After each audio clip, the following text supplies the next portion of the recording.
You have to submit it. And after that, you're going to implement it. And after that, you're going to sleep, take a rest. That is laging ginagawa ng teacher. Now, another is, we are also robots in terms of making test papers. Why? Because we are going to make 2 hours in making or preparing test papers, but sasagutan lang to ng mga bata ng 10 minutes. So ganun kahirap ang trabaho ng pagiging guro. You're going to prepare 2 hours for the test paper, and after that, if you're going to administer it, after 10 minutes, the students will finish your test papers.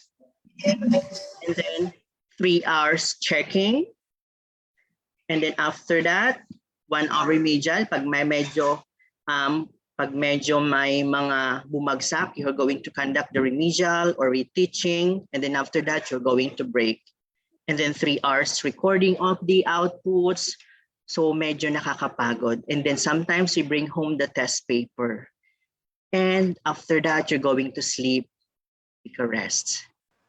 And then remain unchecked pa rin ang mga test papers sometimes. Now, I presented to you that because I would like to say, how are you muna? Kasi ang gusto kong munang makapasok kayo sa pinaka-heart ng aking presentation. Gusto ko munang kumustahin kayo, ano na ba yung status nyo as a teacher sa ating mga learners. Ano na ba yung status natin in terms of the way we perform our job as an educator. Now, so as a teacher, sometimes we may ask ourselves na kaya ko pa ba? Kaya ko pa ba ang challenges na to? And then sometimes if you are tired, minsan natatanong sa sarili na holiday na ba? And then sometimes parang ayaw ko na kasi nakakapagod maging teacher. And then ito yung pinakamasayang tanong sa lahat, may sahod na ba? Yan. Ito yung mga damdamin na ito yung mga ginagawa natin na serves as challenges. And then dadagdag pa yung term na inclusive education, na hindi lang siya basta education but inclusive education. With this presentation, hindi mahirap ang inclusive education. And then for the teacher, lahat ng mga sinabi ko kanina, with your work, with your promotional work, with the people work, with your test paper presentation, with the lesson plans, and with your studying in a graduate study, these are the challenges that you may face. But it serves as your inspiration. So lahat ng yon mag-i-inspire para mas lalo ka maging okay na educator in this term, inclusive education. Now, I have here the word global goal. Inclusive education is a global goal. Why global goal? Because it is not only para sa, for example, in the Philippines, hindi lang para sa Pilipinas, but when we say global, it is in international stage na dapat kung totoo dito sa isang bansa, ang inclusive education is totoo din in other countries, other place on the earth. So, ano ba dapat ang pag sinabing global? Ano dapat natin gawin in terms of inclusive education? First, we have to orient. Okay, the word is orientation. We have to orient the community. Ano ba ang inclusive education?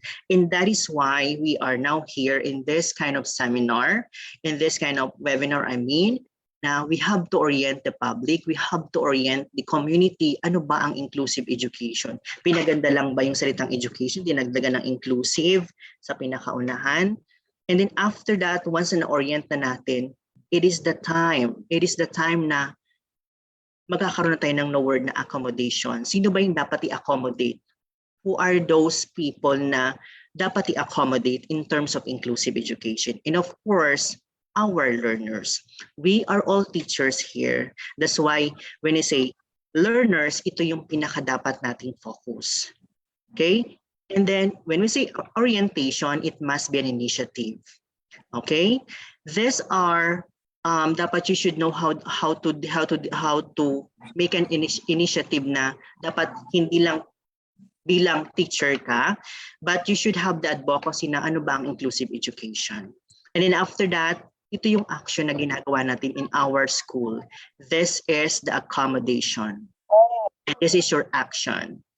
Next is the learners. The learners are the heart of the process. The heart of education ay ang ating mga learners. Ito yung focus ng aking presentation, ang learners.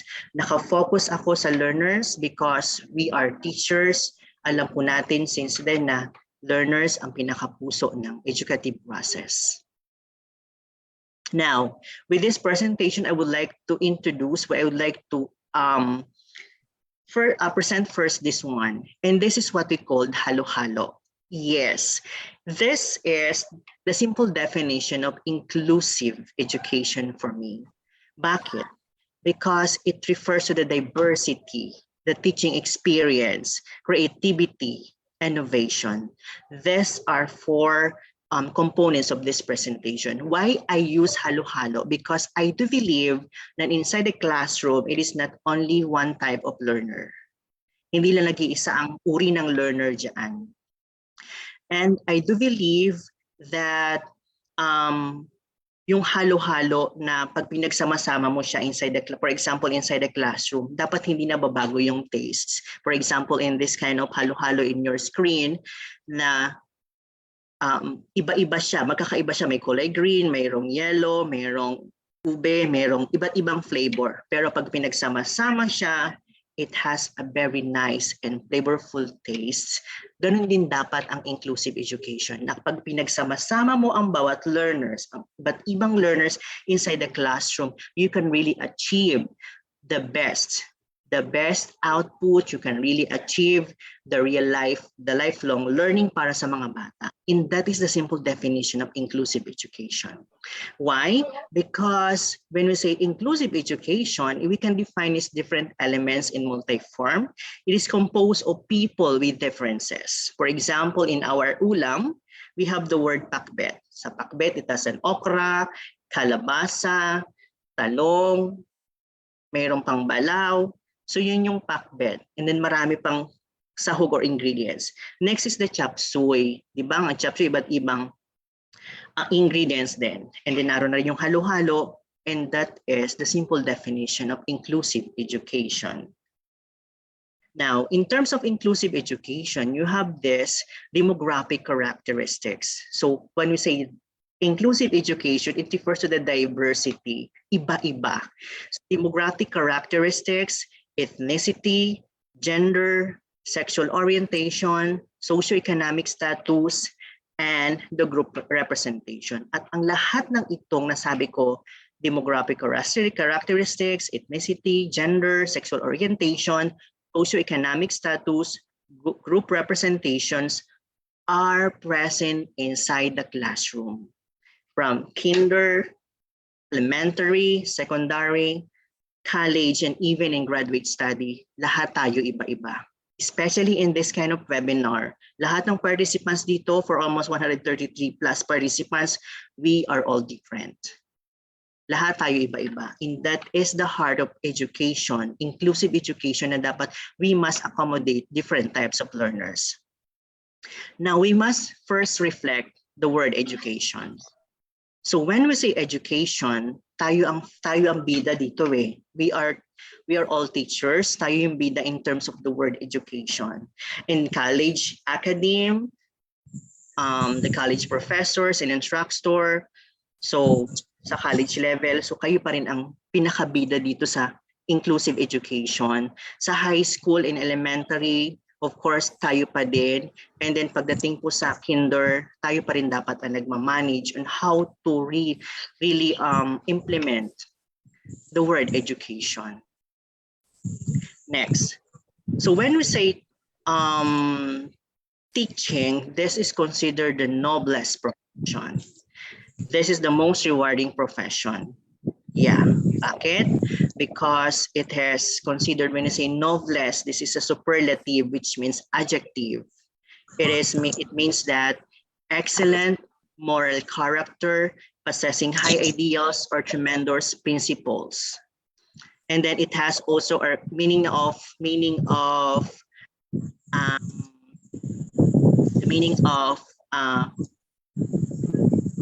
this noblesse is what we call the remarkable effects. It has the remarkable effects and magnificent or impressive in quality or appearance. So in other words, being a teacher, you must consider the term noblesse. Dapat nasa iyo yung lahat ng character or the characteristics rather ng pagiging guro. Kasi nakasalalay sa atin ang word the noblesse profession. And then, but sometimes it is not easy to be a teacher because it will measure your patience. Let us realize this, na sometimes you will realize na, grabe, ang daming pinapagawa sa atin. Meron, dati akala natin is education only. Yun lang yung parang gusto ko pagkatapos ko mag-graduate ng college and mag-apply and then magturo, yun lang. Pero ang dami palang term na nakasanga, na nakakabit sa word na education. Dumating na yung inclusive education, nandiyan na yung word na yan. So kaya ko pa ba? The main reason is sometimes nakakapagod siyang isipin, but if you are working happily in your job, makakaya po natin. But sometimes, hanggang saan ang patience natin bilang guro. Bakit ko ito sinasabi? It's because mahirap pumasok sa larangan ng inclusive education kapag hindi ready ang ating attitude, number one, ang ating personality, dapat ready yun. Dapat ready siya lahat. And then, sometimes, nakakapagod minsan. Kaya itong mga words na to, minsan nasasabi natin sa mga bata in the inclusive classroom environment. Okay? At aminin natin na sometimes na nabanggit na natin to, pero hindi na dapat natin banggitin. For example, na nakakaloka kang bata ka, magsulo ka sa trip mo, tatagkalin ka na sa team, sana all magaling. Yun yung mga minsan nasasabi natin sa bata. Kasi minsan, nang ubos yung pasensya natin, nakakahiya ka, bibe. First place sa sana, highs. Ayaw ko na, may sanib yata. And then, gawain mo to lahat, okay? And then sometimes, grade 7 ka habang buhay, ang bagal mo gumawa. Yan, this word is the worst word. The word PAL, the word palpal, and it shouldn't be uttered in front of the students. Dapat hindi natin sinasabi the word palpal na yan. And then ang bagal mo gumawa, hanggang dito ka lang, lagi na lang, LG ka, gulo mo kausap. So these are words na medyo masakit sa bata kapag nasalita natin as teachers. Kasi minsan, dumarating tayo sa pinakarurok ng ating pasensya, pinakadulo ng pasensya natin. Pero as much as possible, we must believe na we must be patient enough in order to realize the inclusive education. So when we say inclusive education, I would like to share with you with this, the word aura. Madali lang pong inclusive education kapag lagi ka po nag-aura as a teacher. I do believe na lahat po tayo with my 135 participants, I do believe that the word aura is very useful. Hindi nyo kailangan ng prestigious award, hindi nyo kailangan ng mataas na antas ng edukasyon. I mean, kailangan natin ng educational qualification, but hindi naman yun ang pinaka-heart ng inclusive education. Ang pinaka-heart ng inclusive education is your passion. Your attitude towards a student, your attitude towards your work. That's why with aura. And we should make more aura the way we teach our learners in an inclusive learning environment. What does aura mean? So adapt, A for adapt, W for work, R for realize, and A for achieve. So aura, what should be adapted should be the word changes. So dapat mag-adapt tayo sa changes. So tulad niya, mayroong pagbabago na in terms of inclusive education. So dapat we have to adapt changes. Nang dumating ng 2020 sa Philippines ang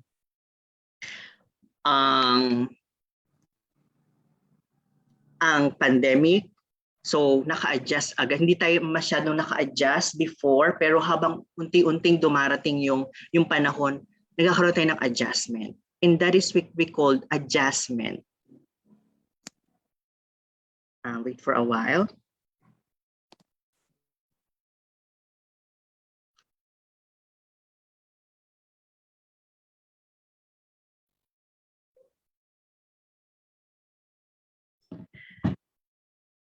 Ayan. So what should be adapted? The changes. What you should work, we must work together. Kasi if we are working together, okay, if we are working together, madali lang ang inclusive education. Do not work alone, my dear teachers. Hindi natin kaya mag-isa. That's why we must be friendly, we must be accommodating person, we must work together. At ano dapat yung i-realize?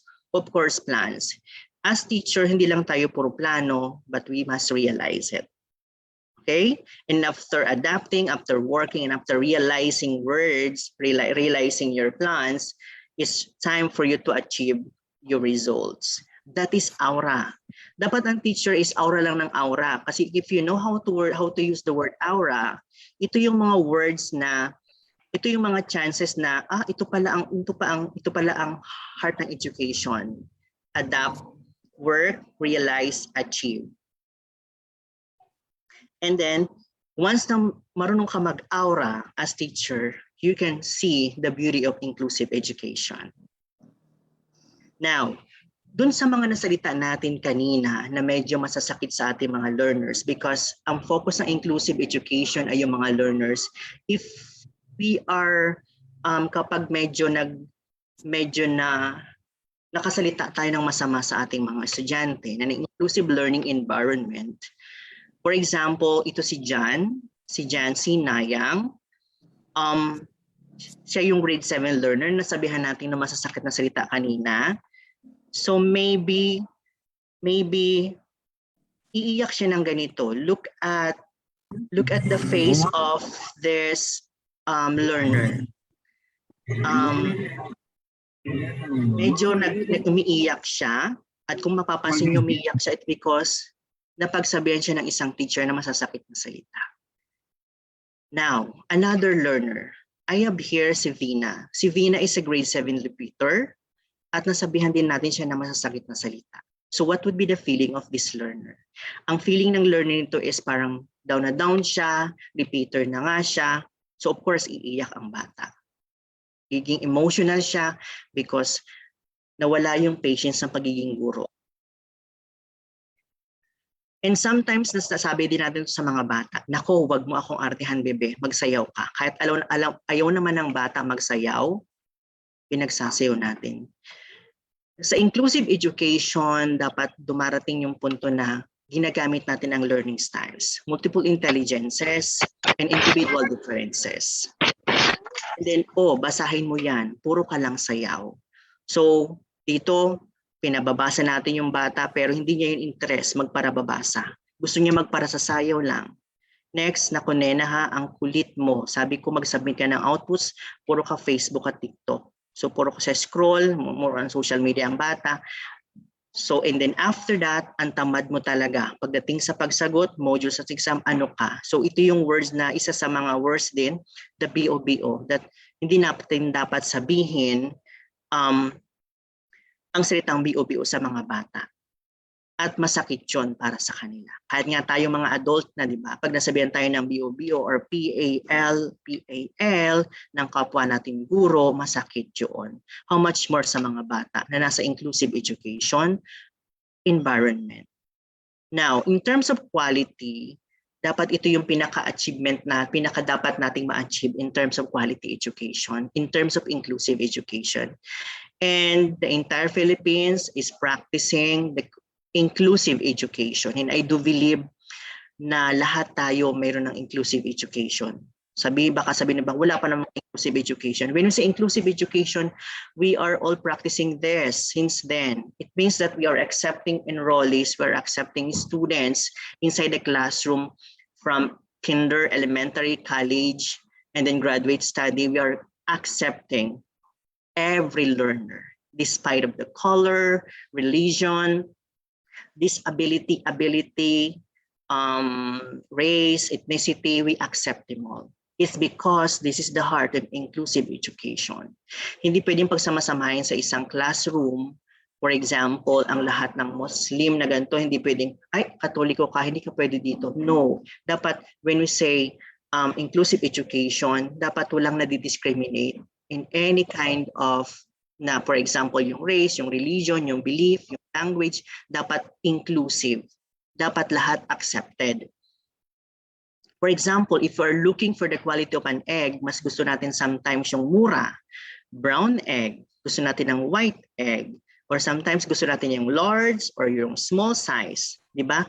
Kahit sa simpleng itlog lang na gusto natin sa palengke, we are looking for quality eggs.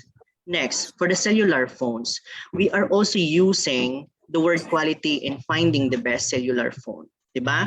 As of today, we are also looking for the touchscreen cell phones. Am I right? Yan. Kasi yun mas gusto natin, touchscreen, easy to scroll, easy to use or utilize. And then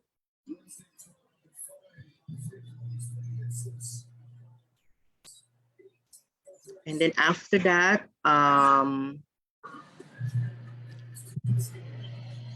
lipstick. So as you can see in here na kung mapapansin nyo po dito sa screen ko, even sa mga girls, you are looking for a quality lipstick. So yung iba gusto ay glossy, yung iba ay matte ang color, ay matte ang texture, and then red na red, sometimes medyo pale, and that's it. And then after that, yung shoes, di ba, we are looking also for the quality shoes. Gusto natin yung may signature, sometimes gusto natin yung mas mura pero matibay, mas gusto natin yung shoes na since binili natin ngayon, gusto natin magtagal. Yun yung ating quality ng shoes na gusto natin. And even for the fried chicken we are looking for the delicious crunchy fried chicken. So makikita natin even an egg, sa shoes, sa atin pong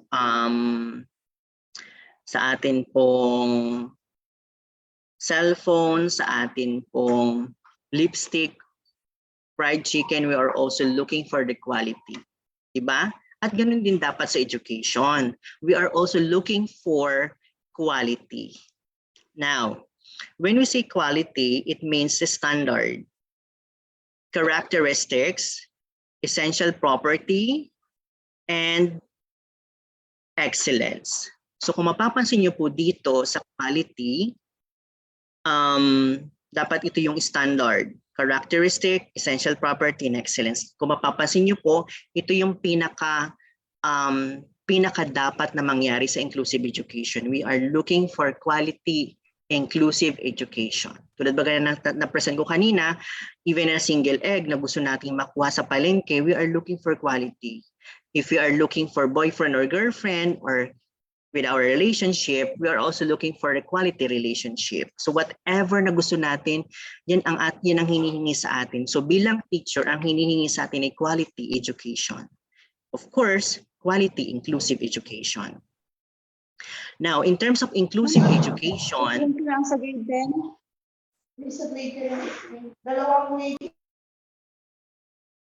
okay, inclusive education means quality teaching learning. Dapat meron tayong quality instruction for diverse learners. I would like to emphasize the word diverse because nowadays sa isang classroom meron tayong iba't ibang uri ng mga bata, iba't ibang uri ng estudyante na nakaupo na pumapasok sa classroom natin. Learning materials, you should have the quality learning materials, the learning modules, of course, quality assessment and monitoring, and of course, quality educational innovations. These are very important matters or things in an inclusive education. Dapat lahat yan quality. Okay? At idagdag ko na ang palidad na guro. Okay? Now, in inclusive education, we have two words, the word equality and equity. Okay, I would like to present to you this because noon ang ginagamit natin ng word na equality. And then, kung mapapansin nyo po, the word equality is giving everyone a shoe. Okay?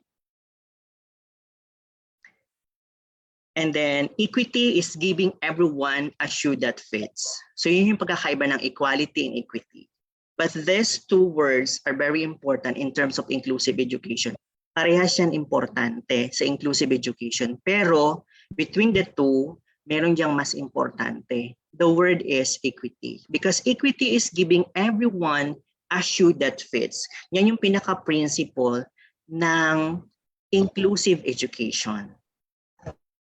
Look at this picture. When we see equality and equity, okay, it has difference. Look at the three students in here. So you want to help each learner achieve his or her goal. So number one, you set this high standard. Number two, you set also the high standard. And after that, yung isa na iwan. Pero pare-parehas nyo po siyang binigyan ng standards ng health. Pero in terms of equity, dapat pare-parehas silang bigyan ng high standards. Pero ito, since ito nag-excel na, so may mas need pang support itong isa. Ito naman is parehas lang din ng isa, and then nagkaiba lang sila sa individual support. So with this, with the word equity in inclusive education, we can really help every learner to achieve quality education. Yan po yung pinaka-goal ng inclusive education. Parehas po silang importante, the equality and equity, pero mas importante yung word equity.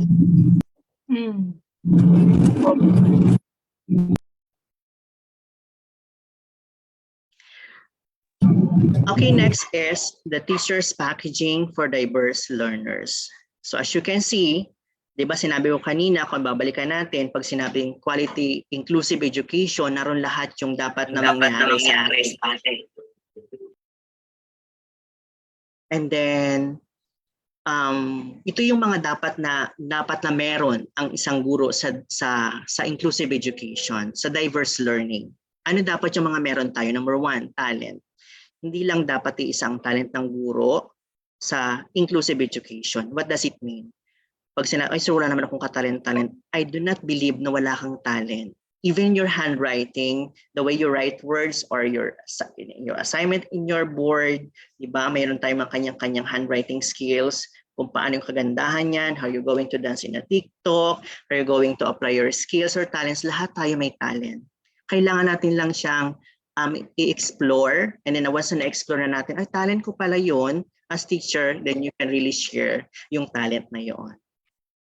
And then after that, ito po yung purpose. Ano yung purpose natin sa inclusive education? To inspire.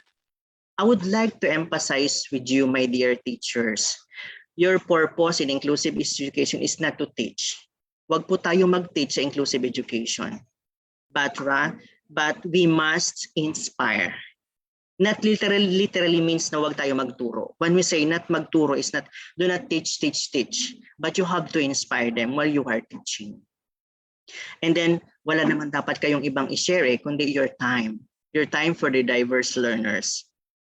And then, ano yung technique natin? Empathy. In inclusive education, ang technique ng teacher ay empathy. Yung paglalagay mo ng paa mo sa sapatos ng ibang tao. Ibig sabihin, makiramdam ka. Ano yung pakiramdam mo? Ano yung magiging pakiramdam mo or feeling mo kung ikaw nasa kalagayan ng iba? Kung ikaw nasa kalagayan ng batang ito. That is empathy. Ano yung Bible natin? Lagi nating Bible is the lesson plan, the learning log for the college instructor or professors. We have the core syllabus. Yan yung mga Bible natin. And then yung output, ano dapat yung output ng bilang guro? Pag hindi ito yung output na sinasubmit natin. Pag sinabing output, ito yung mga output natin mga bata. Dapat ang mga bata natin ay illuminated bulb. When we say illuminated bulb,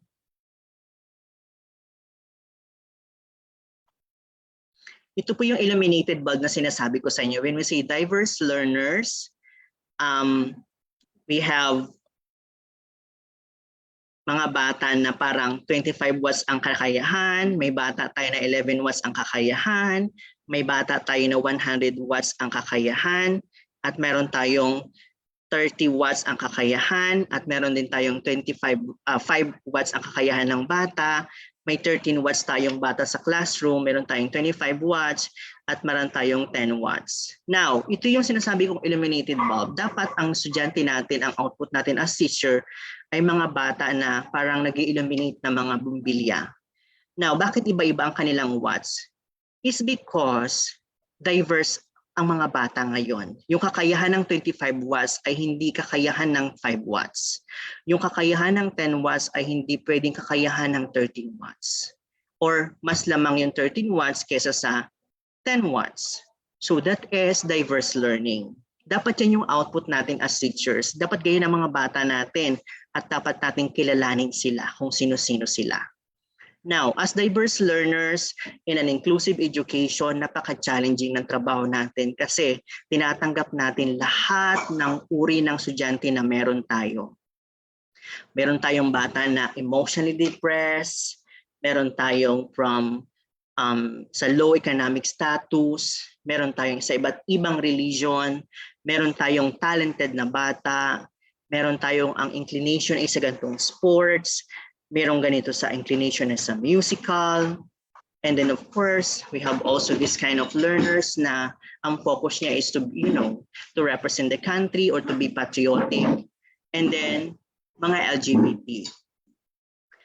So with this, kung ganun yung mga learners natin, we have the teacher's recipe. Ito yung mga dapat natin. Number 1, dapat meron tayong positive thinking. Ito yung recipe ng isang guro sa inclusive education.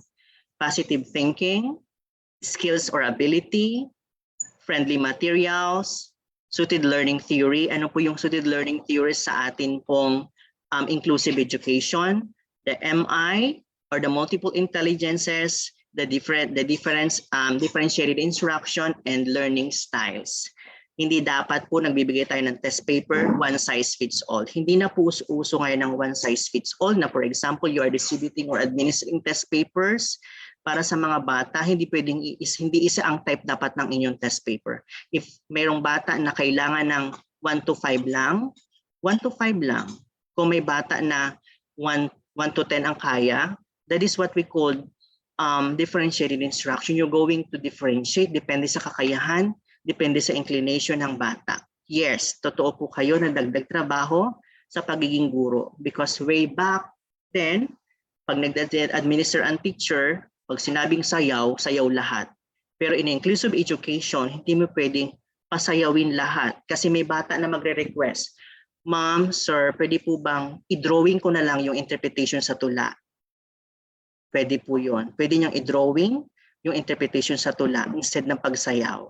So that is what we call integration of this theory. Next, you must be aware of every single details ng bata. Of course, you have the time for them and with your positive attitude. The attitude of the teacher should be humble enough. Okay, dapat humble po tayo lahat. And then, pag meron po tayo nitong lahat ng recipe na to as teacher, of course, we have the signature. This is not the literal mean na yung signature natin sa papel. When I say signature, ito yung mga bagay, ito yung mga pagkakataon na maaalala ka ng bata, na ay si ma'am ito, ay si sir ito. Ito yung signature nyo. Maalala ka ng bata because you did something very different para dun sa bata. You did parang nabago mo yung buhay nila or na-inspire mo sila and that would be your signature. Now, with this inclusive education, I do believe kung meron kayong heart in an inclusive education, I do believe that you can really see the genuine smile of these learners. Look at your screen.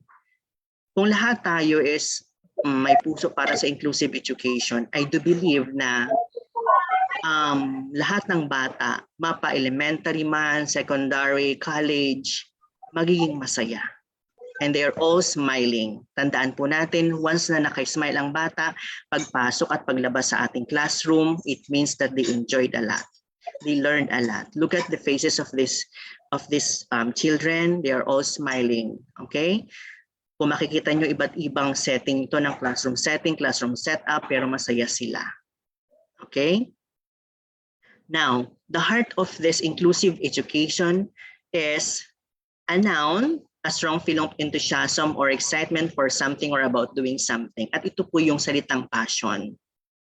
Ito yung pinakakailangan po natin sa inclusive education, your passion as a teacher. Ano yung pwede mo ma-contribute sa batang to?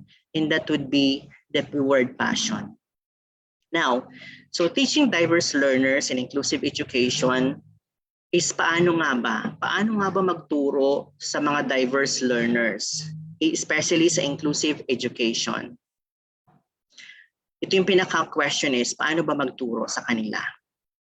Of course, number one, you must meet first your learners. Dapat kilalалin natin ang mga bata sa ating eskwelahan. Napakahirap kilalалin ng bata kapag naka-uniforme na sila.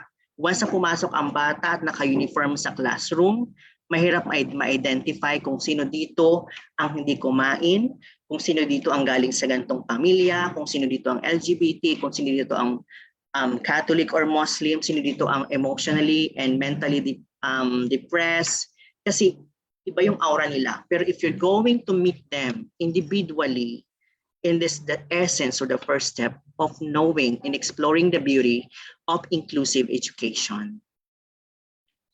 For example, you are teacher. Ikaw yung teacher na yan na nakalagay sa screen.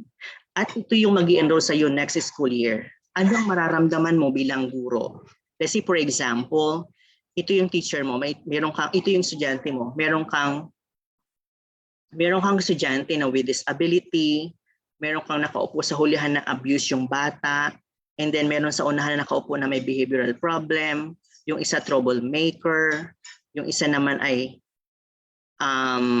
behind bars, medyo may karoon na siya ng kaso, and then may child laborer ka, meron kang estudyante na nakaupo sa gitna na kasama sa LGBTQ community, meron kang gifted or fast learner, genius, meron kang bullied student sa classroom, meron kang bata na poor ang health, merong shy type, may hyperactive at talkative na bata, merong upset na bata, merong bata na with environmental fixation. Ano po environmental fixation? Ito yung mga bata po na hindi sila komportable na lilipat-lipat ng classroom at hindi sila komportable na yung tina-transfer kung saan-saan. Kumbaga, when you say environmental fixation is kailangan nila mag-adjust for how many weeks or months para bago ma-adjust kung ililipat sila sa ibang section or ibang learning environment. Meron kang may paranoia, meron kang Muslim, at iba yung kanyang kasalisa sa ibang ethnicity. So what would you feel kung ganito ang estudyante nyo nakaupo sa inyong classroom next school year? Ito po yung essence ng inclusive education. You must first meet your learners. And once you meet your learners, magiging okay po ang initiation, ang pag-implement ng inclusive education. Kasi hindi pwedeng, ay wala naman ako niyang sir, hindi naman ako naniniwala sa iyo sir na may ganyan ako. Hindi po ako naniniwala na, for example, in our classroom, regular classroom, meron diyang LGBTQ, meron diyang Muslim, merong shy type, merong hyperactive, merong upset, merong very behaved. That is inclusive education. Iba-iba sila. Now, as a teacher, di ba? Kung ito kayo next school year, of course, bilang teacher, sa first day ng school year nyo, napakaganda pa natin. As you can see in the screen, lahat po tayo napakaganda. Diba? Ang ganda-ganda natin, fresh, bagong ribbon si ma'am, bagong gupit si sir. And ano na kayang itsura natin sa last day ng school year? Ito na tayo. Bakit kaya naging ganito ang ating mukha or ating aura at the end of the school year? Because we did not manage our profession very well or maybe na-stress tayo. Pero dapat ito yung tama at ito po yung mali. Dapat hanggang first and the last day of school year, we must always beautiful and handsome. Parang sa Aldin po, nung una, ang ganda-ganda natin, parang napaka smart. Pero at the end of the school year, ganyan ang itsura natin. So hindi po yan tama. Hindi po tama na at the end of the school year, haragard na tayo. So we must be beautiful every day. From the first day until the last day.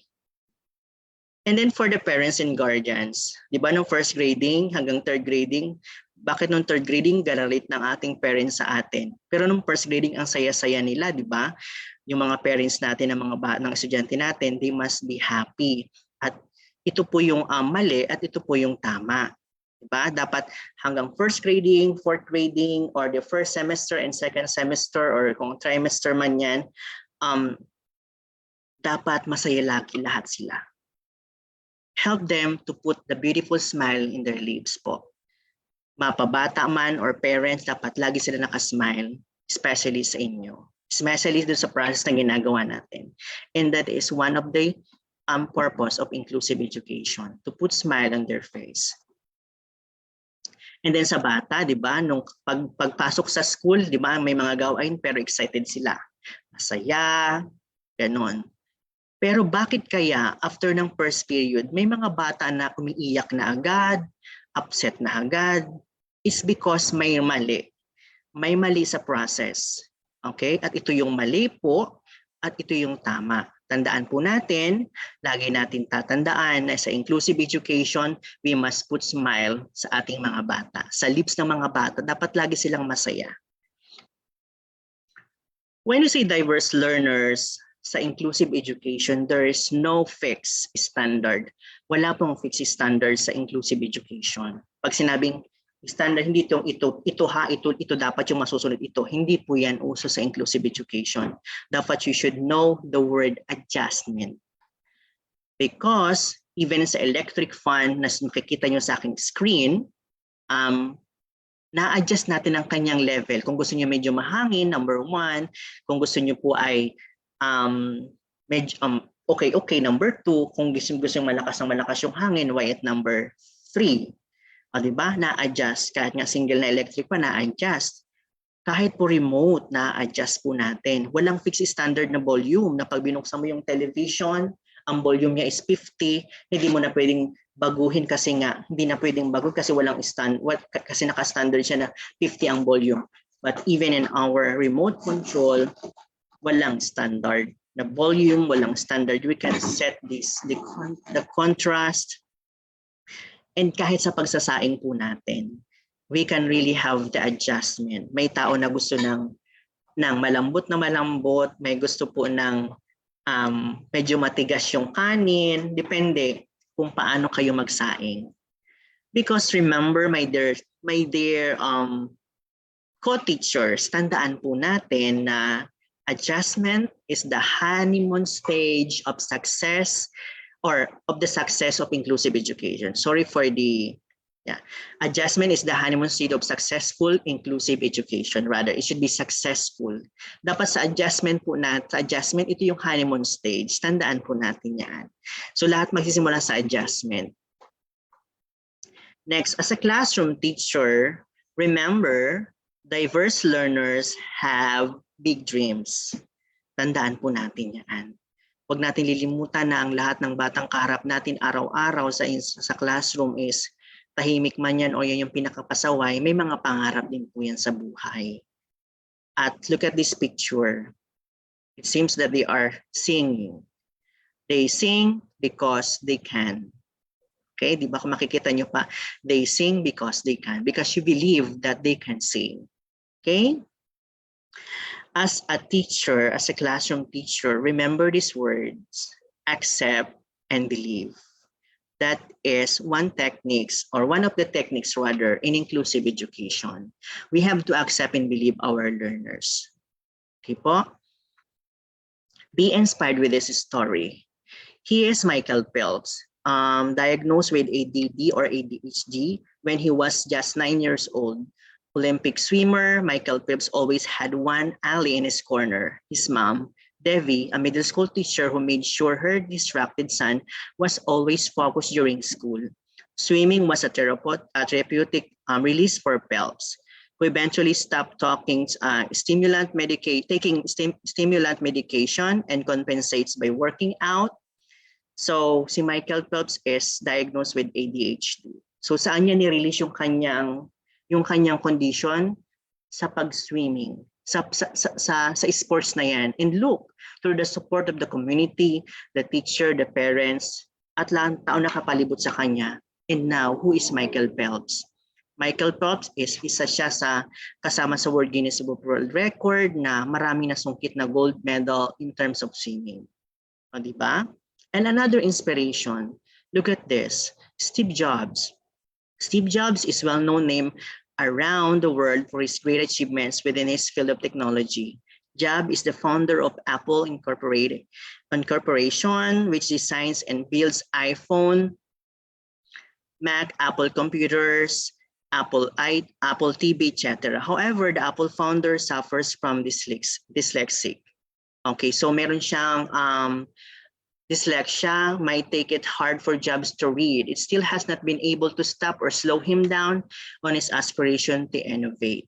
O, di ba? It means that even a single student sa ating classroom, dapat we should know how to support them. Kasi malay mo balang araw yung isa nakaupo sa classroom nyo is isa siya sa maging well-known around the world. At may malaki yung contribution niya sa kanyang komunidad na ginagalawan. That's why we must accept and believe.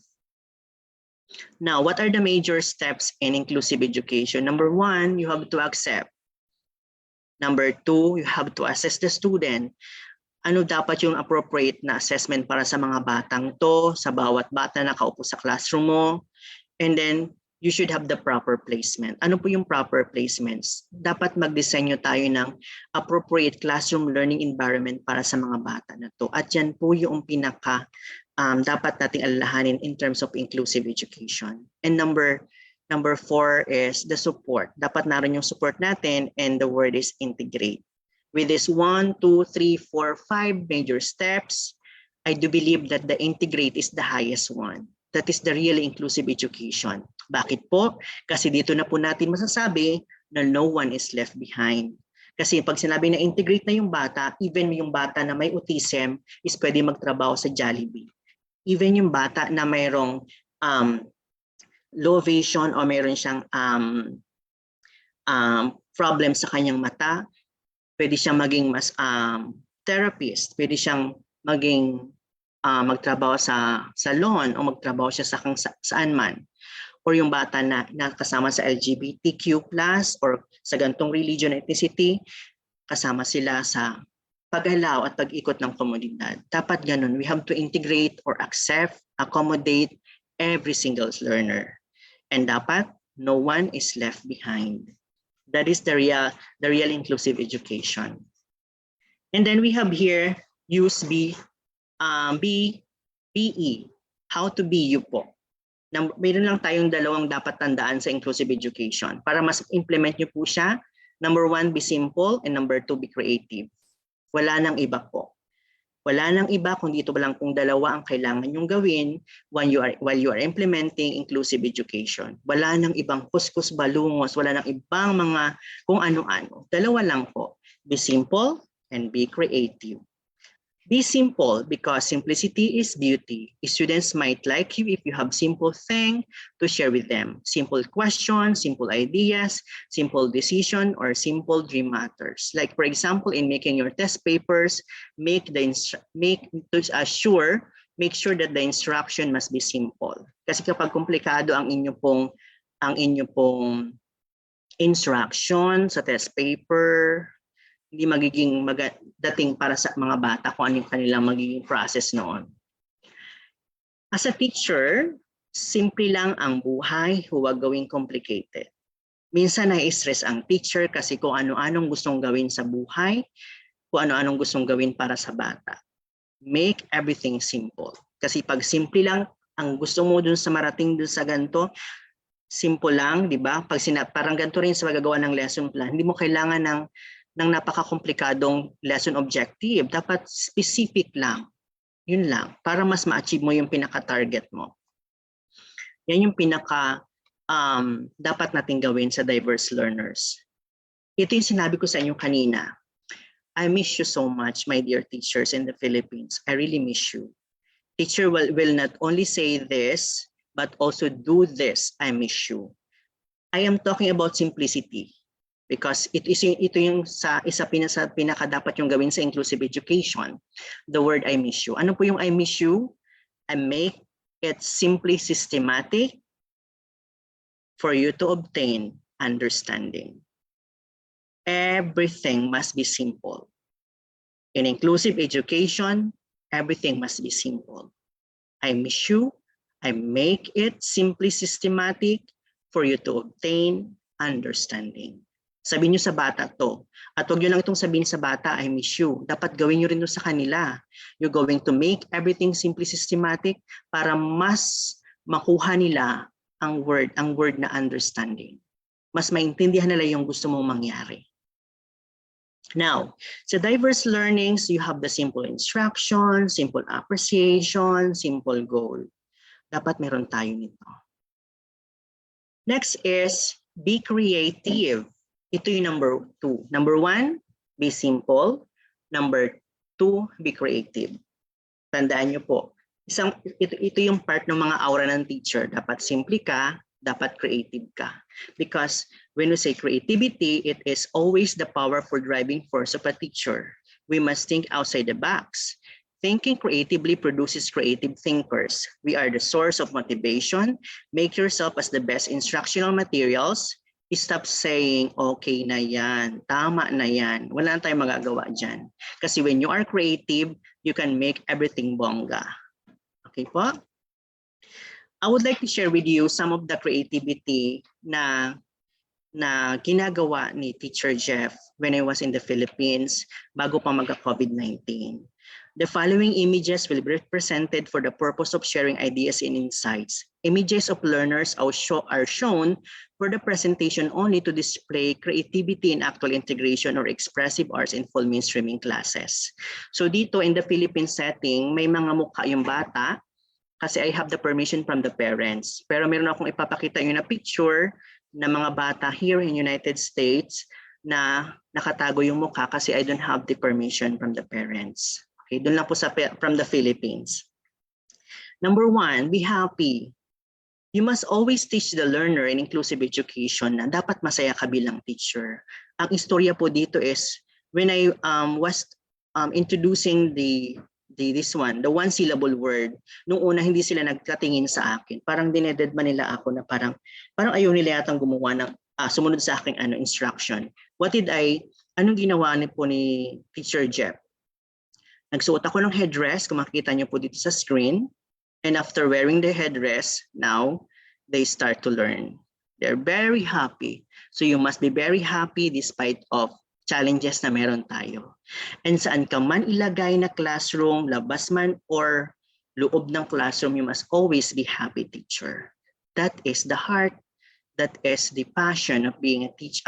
Your objective, maging passionate ka, the way you share your knowledge to your learners, maging happy ka. Saan ka man ilagay, labas man o loob ng classroom, must be happy. And look at the faces of the learners. Even nakatalikod sila, pero mahalata nyo po na they are happy. Yeah. Next is be approachable. In inclusive education, be approachable as teacher. Kapag may tanong ang bata, wag natin silang sagutin ng pabalang. Kapag need nila ng help with these students, try to use your heart in order to share your time. And look, kung mapapansin nyo anong suot-suot ko dyan, because I would like to wear this kasi nga feeling ko itong mga bata na ito, need nila na parang mukha akong clown paminsan-minsan. Yan. And then, you must be part of their celebration. Ito yung simple appreciation. Yung ma-appreciate mo lang yung bata kasi birthday nila, and samahan nyo sila sa kanilang mga gustong gawin sa buhay, sa classroom. Be part of their celebration. Manalo man sila matalo, be part of the celebration. Birthday man nila o hindi, be part of the celebration. That is the simple thought of inclusive education.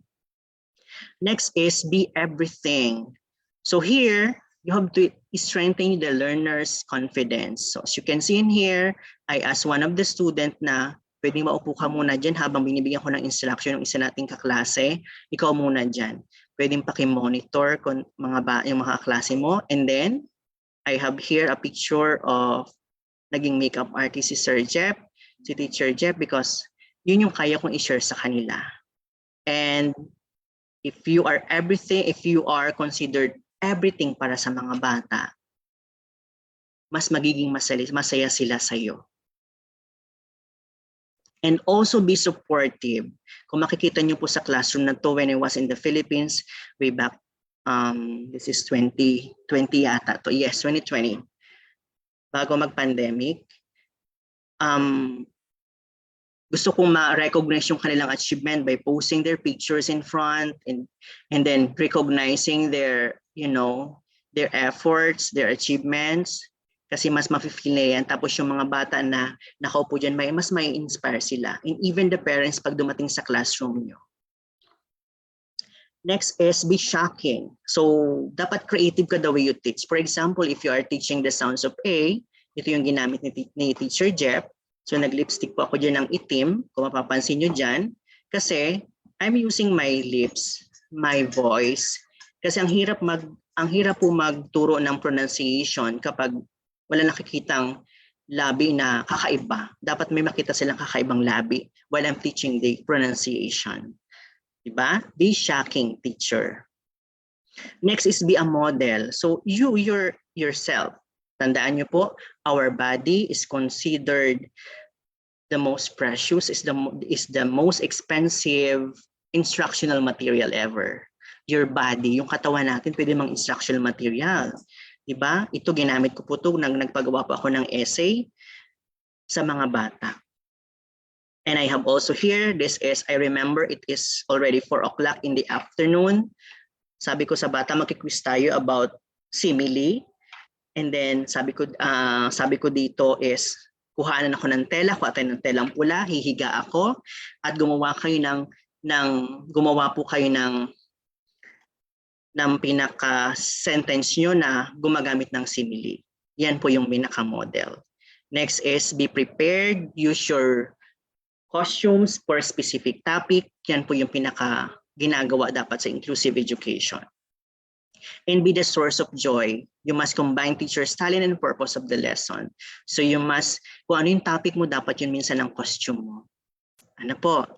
And then, you must be involved. Kung ito ang trip ng mga bata, samahan mo sila sa trip nila.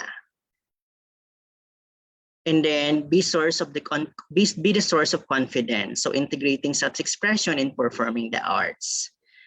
Next is, be modern. So, ito yung hindi lahat po ng test, hindi lahat po ng assessment or test ay nagtatapos sa papel. Pwede po magtapos sa covered court ang atin pong assessment. Kung mapapansin nyo po, ito po ay test ko sa kanila, final test ko sila na ang aking topic ay subject-verb agreement. Ano po ang ginamit ni Teacher Jeff? Hindi po test paper, kundi arena at strips of papers. And they were very happy then. And then, you must be a great help. Hindi dapat nag-iisip ka na, hayaan mo na sa school yan, bahala na. Maging paraan ka rin para gumanda yung learning environment ng mga bata. And look at this. This was my special education classroom when I was in the Philippines. And kapag may bisita kami, natatandaan ko, pag may instant na bisita, tatawagin ako, "So ready ba yung SPED room mo? Pwedeng pahiram." Kasi may mga bisita, may mga supervisors. So ginagamit po nila yan to accept our visitors. And be elegant. When you design your classroom, be creative also. Be simple. Yan. This was my classroom bago mag-pandemic. Ito naman po yung akin pong reading corner in order to really implement the inclusive education in the Philippines. Be fabulous. Diba? Even in a corner natin dito, pagandahin natin. And be humble. You must work with parents. Kasi pag nag-work ka with parents, you may be happy. And not only maybe, okay, dapat sure na magiging happy lahat. And then ito naman po yung creativity na ginawa ni Teacher Jeff during pandemic. Of course, I have to design the classroom like this. And then I have the curriculum alignment, the modification. Yung modification is also considered in inclusive education. Ito yung akin pong recording ng boses ko para mas maipadala ko sa kanila yung boses ko kahit wala sila sa classroom noong pandemic. At ito yung loading na ginawa ni Teacher Jeff sa inclusive education classroom environment. Kahit wala sila, gumawa ako ng paraan para mas ma-organize lahat. Learners outputs drawer, innovation. So next is we have the COVID learning process portfolio. Ibig sabihin po nito, yung mga outputs ng bata na dito, Ano ibig sabihin ng COVID? Collection of outputs to validate your inspiring development because you support them. You support our learners. I have also this, tininan ko yung mga bata, ano yung pakiramdam nila nung pandemic na yon.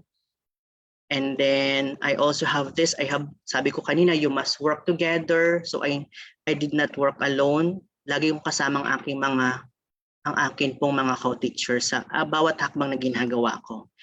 And also I have to work with parents. Kailangan ginagawa natin to at alam ko ginagawa na to ng lahat. At kapag you're working with others, especially to our parents, the advisor is very happy, satisfied.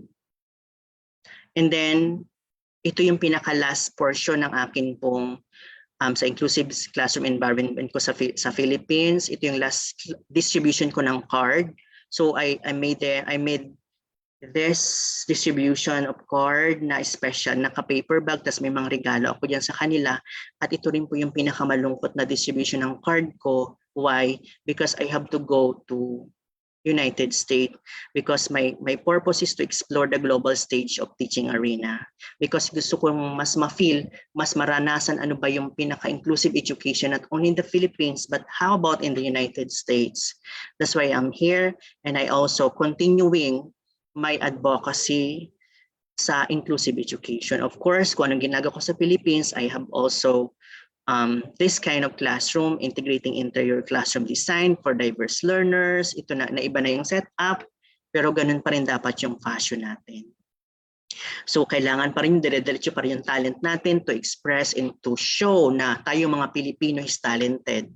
Tayong mga Pilipino ay talented pagdating sa teaching. And then use your charm to work with parents. Ganun pa rin hanggang andito po, I have to work with parents because yung parents po yung parang pinaka-foundation ng inclusive education kasi kailangan mong ligawan sila. Kailangan mong mahalin sila in order for you to really understand ano ba ang kondisyon ng batang to, ano ba ang kanilang kalagayan. You have to work with them. And of course, you must work together. These are my co-teachers. Sila po yung mga professionals, mga katrabaho ko that I have to work together. And then use your professional flexibility. Dapat flexible din tayo pagdating ko dito. In the Philippines, I was teaching English, but dito nagturo na rin pa ako ng math, nagturo na ako ng social studies, then kahit science, you must be flexible. And let them feel the peer presence. Always support them because ang pinaka-prinsipyo po ng inclusive education is maramdaman nila na nakasama mo sila sa bawat proseso ng education, ng educational steps nila. Next is you must work with others and you must be, always be presentable. You must always be creative and ready for the challenges. And show your passion in the international stage. That's why I am here because gusto kong patunayan na tayo mga Pilipino ay flexible. Tayo mga Pilipino is ganito pagdating sa teaching profession. Dapat ipakita natin na hindi lang dapat na ayoko na dito lang sa Philippines, but if you have the opportunity to explore the world, to explore your teaching career in other countries, but hindi ko naman kayo iniimbitahan na mag-transfer, pero because mas mahalin natin yung mga estudyanteng Pilipino natin, pero my purpose this is to show my passion in the international stage. So nabigyan lang po ako ng opportunity to be here.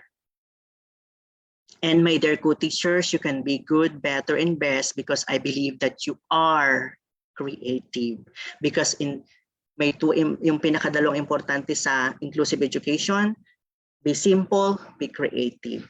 Because you are creative in your own way, my dear co-teachers.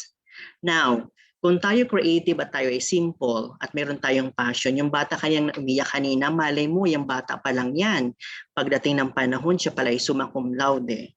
Siya pala ay kasama sa 10 outstanding students of the Philippines. At malay mo, yung batang pa lang yan is operation manager ng geodetic engineering sa Great Britain.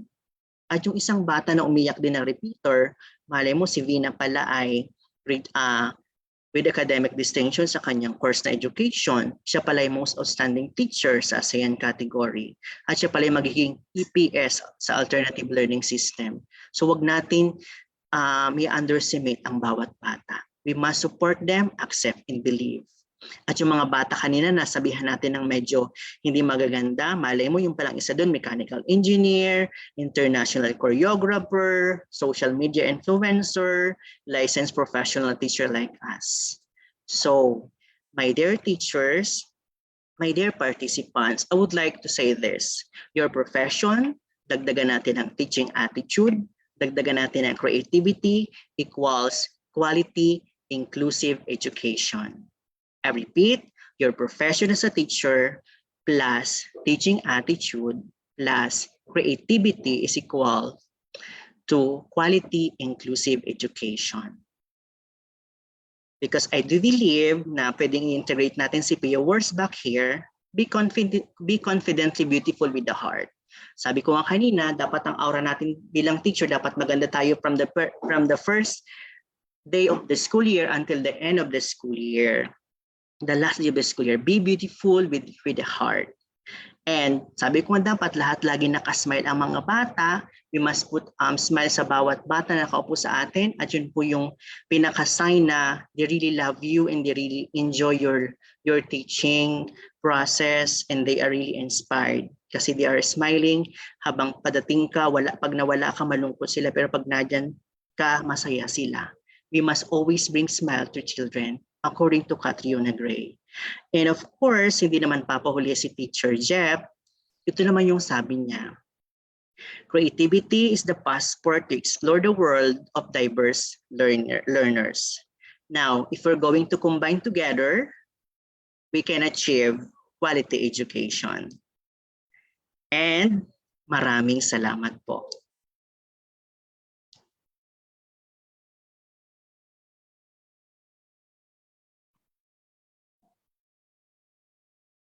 Okay, thank you very much.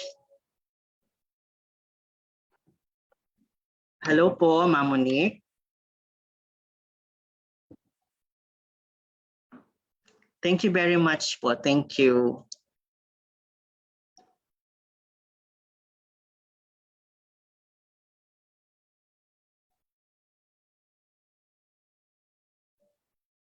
Hello po.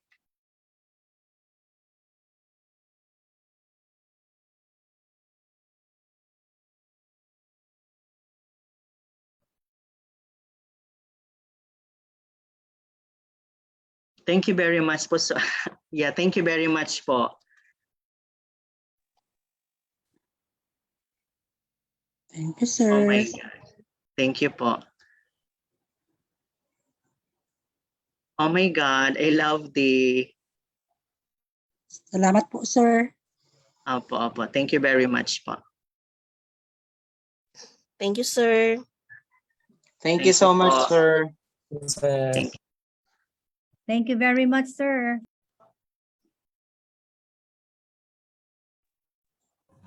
Thank you po.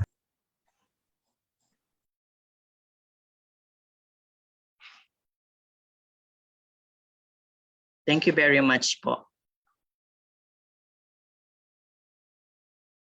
Hi, sir. Do you know Alte Almans? Yeah. Opo.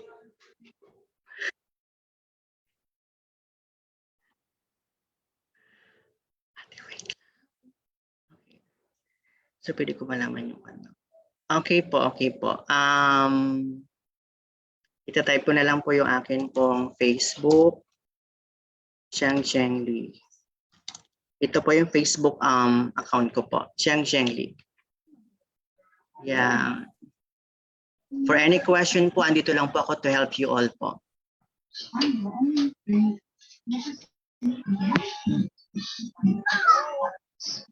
Opo, yeah. We have to bandera the essence of being a Filipino here po.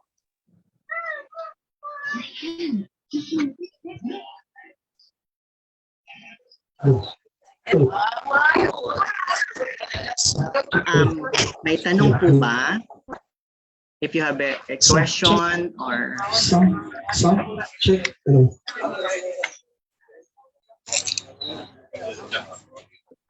Thank you very much po, Ma'am Ma'am Wenmei Malinaw.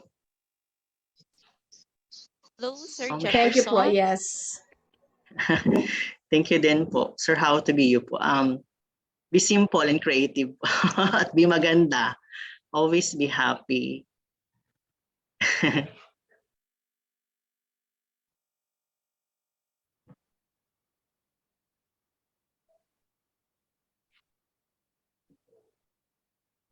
Oh my God, ma'am, nakakalungkot to. Sir, kailangan po namin kayo dito sa Pilipinas.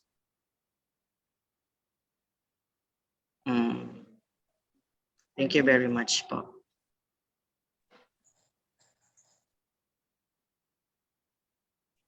Hello, thank you so much, Sir Jefferson. Hello po. Yeah, thank you din po.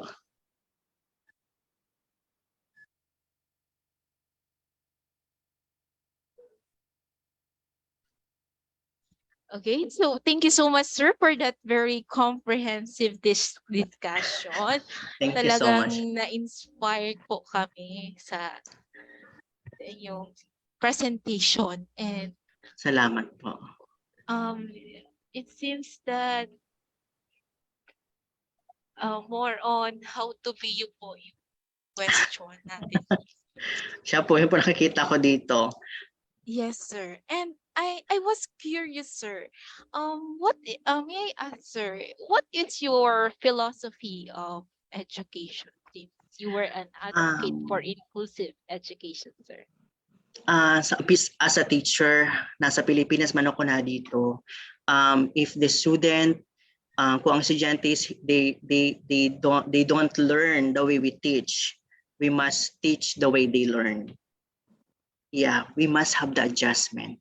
Tandaan po natin yan na may mga bata na hindi natututo sa atin pong the way na nagtuturo tayo, pero let them teach the way they learn. That is inclusive education. Yes, indeed, we need to be flexible as an educator. Yeah. Opo. So we have here, sir, a question. Any tips on how to cater students with disability? What if the school doesn't have any SPED class? For example, someone born with no hands is enrolled in a technical drafting or TLE subject. The child also sometimes find it hard. So what is your tips on how to cater students with disabilities? Okay, first of all, sabi ko kayo na sa presentation ko na we must all meet our learners. Kaya dapat kilala natin dapat ang bawat learners. Ano yung kahinaan niya? Ano yung kalakasan niya? Kumbaga darating yung punto na we have to conduct the SWOT analysis for the student. Saan siya magaling, saan siya mahina. At kung saan siya magaling, doon siya susuportahan. Kung saan siya mahina, dapat i-develop natin yun. For example, may mga limitation pagdating sa ganyan. For example, may isang school na walang special education program, but you can still implement inclusive education. And naniniwala po ako na kahit walang inclusive education program o SPED program sa isang school, kayang-kaya ng isang teacher na i-implement within the classroom. Sa simple lang, for example po, kapag po nag-design tayo ng test paper, kapag alam natin yung bata is hindi siya nakakakita, imposible na gagawa ka ng test paper para sa kanya. So you have to adjust. You may have the braille or you can have meron pwede mo yung test paper na basahin sa kanya habang siya sasabihin niya yung kanyang sagot. At yun ang ginagawa ko when I was teaching in college kasi meron akong estudyante dati na visually impaired siya, may visual impairment siya. So ang ginagawa ko doon, braille, at the same time, may test paper ako, i-dictate ko sa kanya, sasabihin niya yung sagot. So it means that your attitude, your experience, your passion, yun lang yung pinaka-the best na dapat nating gawin pagdating sa inclusive education. And additionally, hindi kailangan may SPED program lahat. Kung kahit walang SPED program po tayo, kaya natin gawin even a single teacher sa inside the classroom. Thank you so much, sir. Ma'am Yumi. Hello, ma'am. Thank you so much po. I just experienced technical difficulty, but it's already been given a solution. Thank you so much. And Okay. do we have still, thank you so much, Dr. John Jefferson Velasco. Do we have still questions in our chat box and our FB Live session?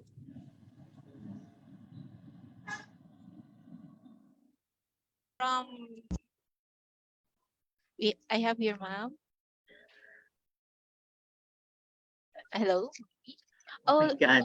Sir Jeff, the Opo. question is, as a SPED teacher and teaching abroad in the USA, what are some suggestions that you would like for our government to implement in our country to help learners with special needs? Oh my God. Maririnig ako ng President of the Philippines. Number one is dapat mahalin ng government ang welfare ng teacher. Number one is the salary and then the system.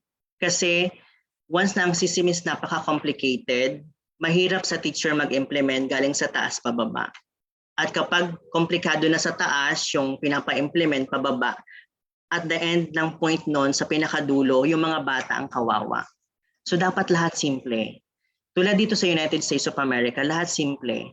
Simple yung pag nag-type ka ng grades, so lahat yun automated, lahat yun diretso na, may magpiprint na ng printed na yun, hindi ka na problema sa pagprint ng card, lahat na nado na. And mas mararanasan ninyo kapag narito kayo na pwede kayong umuwi ng bahay na wala kayong daladalang gawain. Kasi dito sa United States of America, pag sinabing Sabado, Linggo talaga. Kapag sinabing 5 o'clock talaga, wala nang trabaho. Wala na. Ate, I'm sorry, Ate. Thank you so much. Once again, Dr. Velasco. Do we still have Ma'am Bron? Another question for our topic today.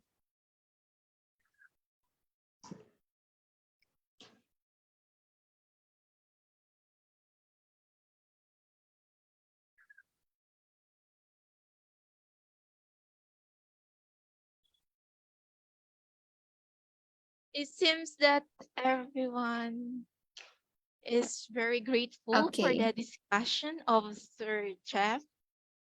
All is a thank you message. And I would like to say thank you din dito sa comment ni Ma'am. Thank you for the knowledge that you shared. If all the teachers can follow what you have taught, then the education in the Philippines will be a 100%. Thank you so much. Thank you so much once again, Dr. John Jefferson Velasco, for a very relatable and meaningful presentation that you had. Thank you. It's evident, sir, from the pictures earlier that you are or that you embody creativity, from the pictures of your classroom and how you deliver your Yeah. instruction. So indeed, it is truly challenging and exhausting for us being in the field of education, but every time we come inside our classroom and see the faces and smiles of our students, every struggle and burnout fades away. Indeed, from what Dr. John Jefferson said, we need to aura, of course, Yeah. adapt, work, realize to achieve an inclusive education. Once again, thank you so much, Dr. John Jefferson Velasco, for gracing our event today, despite of our differences in our time zone, sir. Thank you Yeah. so much. And a virtual clap for our resource person today. Thank you. Thank you so much, Dr. Velasco. So at this point, it is a must for us to give you a certificate of commendation. All right, so allow me to read the citation. Republic of the Philippines, Bicol University, Open University, in cooperation with Bicol University Extension Management Division, Daraga Albay, certificate of commendation is given to Dr. John Jefferson Velasco in grateful acknowledgement and sincere appreciation for the valuable service rendered as resource speaker for the session Inclusive Education, a Global Goal, during the webinar series entitled International Webinar on Redesigning Leadership and Educational Technology in an Outcome-Based and Inclusive Education, held on May 6, 2023, via Zoom or Facebook Live, given the 6th day of May 2023 at Bicol University, Open University, Daraga, Albay, Philippines. Signed, Dr. Roldan C. Cabilis, the Program Advisor of the Maing Ed OU. Signed, Dr. Melinda de Guzman, Program Advisor of MyLM and EDDLM OU. We have also Mr. Jose Carlo V. Lavapie, the Program Advisor of the Masoxted OU. We also have Dr. Ramon T. De Leon, the Extension Coordinator of the BU-OU. We also have Dr. Emily M. Agonos, the Academic Program Coordinator of the BU-OU, and the Director of the Extension Management Division, Dr. Marcia Corazon P. Rico. And of course, we have the Dean of the BU Open University, Dr. Ramesses M. Lorino. Once again, thank you so much and congratulations, Dr. John Jefferson Velasco. Thank you very much. We are truly grateful for your never-ending support, and we look forward, sir, to see you face to face. We also miss you, sir, here in the Philippines. Thank you so much, and congratulations once again, sir. Thank you very much, my dear family from Bicol University. Thank you so much. Congratulations, Dr. Velasco. Thank you very much po, ma'am. Thank you, Doctor. Thank you so Thank much, you po. Doctor. Thank you, sir. Thank you po. Leave na po ako. Thank you so much once again, Dr. John Jefferson A. Velasco. Yes, before we end, or before we go to or shift to our another related topic for today, let us first have our photo opportunity with our distinguished resource speaker. So please put on your best smiles as we have our photo op. Are we now ready, Ma'am Bron?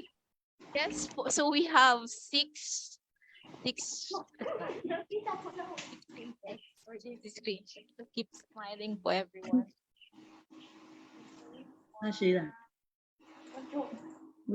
Tayo po ay umaura. Yeah. Hoy, nawa! Tawa ko, mo.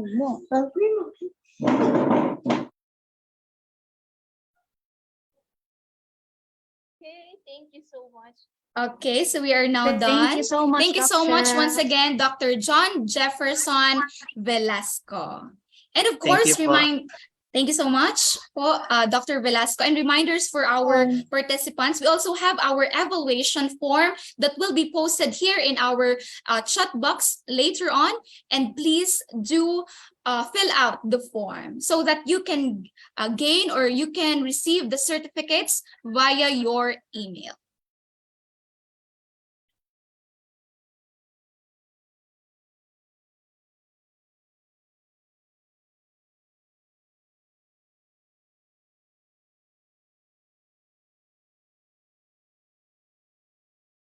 So at this point, we are going to shift now to our related topic for this event.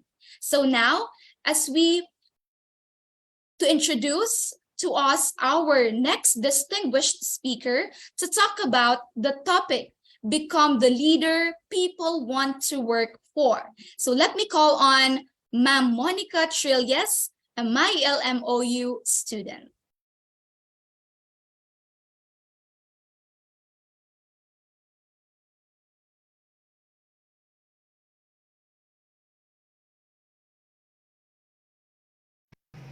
Our second speaker for this morning is an assistant professor of Camarines Sur Polytechnic Colleges, teaching language courses such as purposive communication, English as a second language, language research, and linguistics.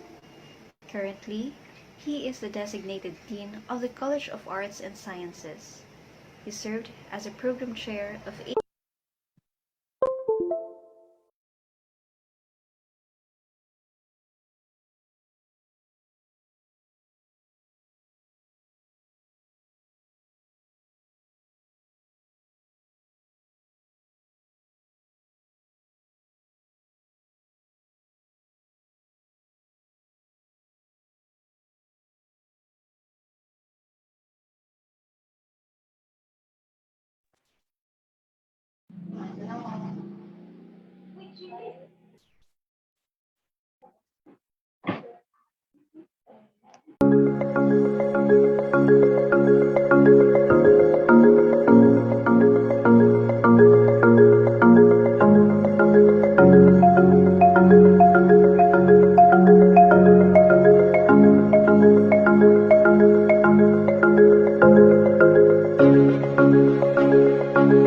Currently, he is the designated dean of the College of Arts and Sciences.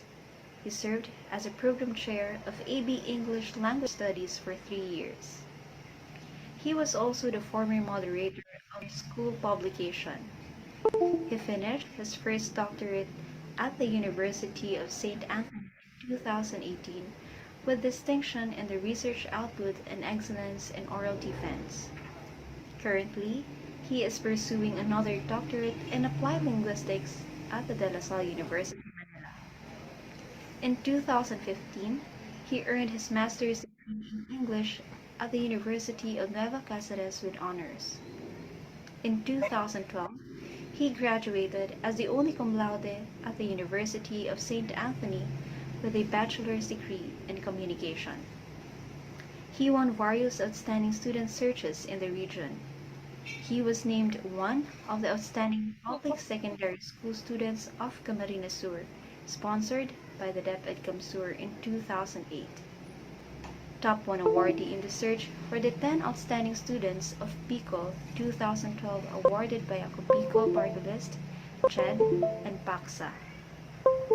And a national qualifier in the search for the 10 outstanding students of the Philippines. He has presented and published his research papers in different colloquiums and refereed journals. Moreover, he is also a member and officer of several research professional organizations, such as the National Research Council of the Philippines. Let us all welcome Dr. Marlon S. Pontillas.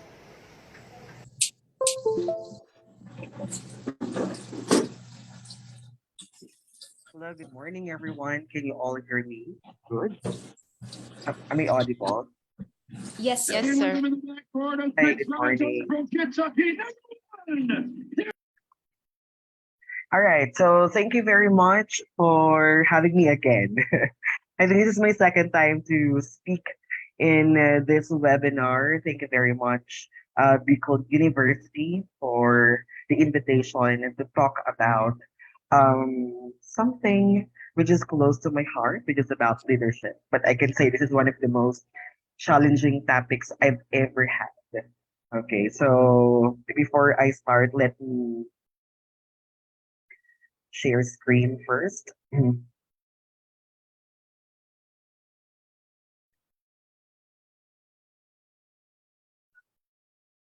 Okay, so once again, Diyos marhay na aldaw sa Indogamos. Good morning, everyone. I want my talk to be interactive as usual. No, you can type in your comments. You are feel free to unmute your microphone. Just if you want to say something, it's fine with me because I really want to make this topic very interactive. Um, this topic titled Becoming the Leader People Want to Work for. For me, this is one of the challenging topics I've ever had. No, because I have talked about leadership skills, or I have been giving leadership training to students for high school, for college. No? Pero kasi itong topic na to, which is about becoming the leader people want to work for, I am actually, um, I find it so difficult. It's very challenging on my case or on my part because I cannot find a solid grounding, a solid theory or exact references which could back me up in my presentation because this is me now. Okay, this is me. This is about my journey as a leader. And I even ask myself, am I really the leader that my people or that my teammates really want to work for? Yung parang gano'n, it somehow, sabi ko, hindi kaya maging self-serving tong topic na to. I remember last night, I was talking with Sir Jesse. Sabi ko, Sir Jesse, parang ngayon lang nag-sink in tong topic sa akin. It's because it's very challenging. Like, how would I know, right? How would we know that we are the leader that our people want to work for? Okay. So that's why on my first slide, I really reiterated that this is really a challenging topic. I have been talking about leadership skills. I have been talking about action research, about educational concepts, and other things. But for me, this topic, sabi ko, sige, bahala na. Okay, so sabi ko, bahala na. Maybe I can talk to you here about my journey as a young academic leader. So, may I know if who among you here are educational leaders, like principal or deans or, designated positions? You have your designations in your schools. You may raise your hands. Can I see some virtual hands here? May mga principal na po ba tayo dito? Ayan, mga principal or head teacher, school heads. Wala pa po ba? Ayun. It seems I can see the reaction, no? So I think majority of you here are teachers, right? So sige.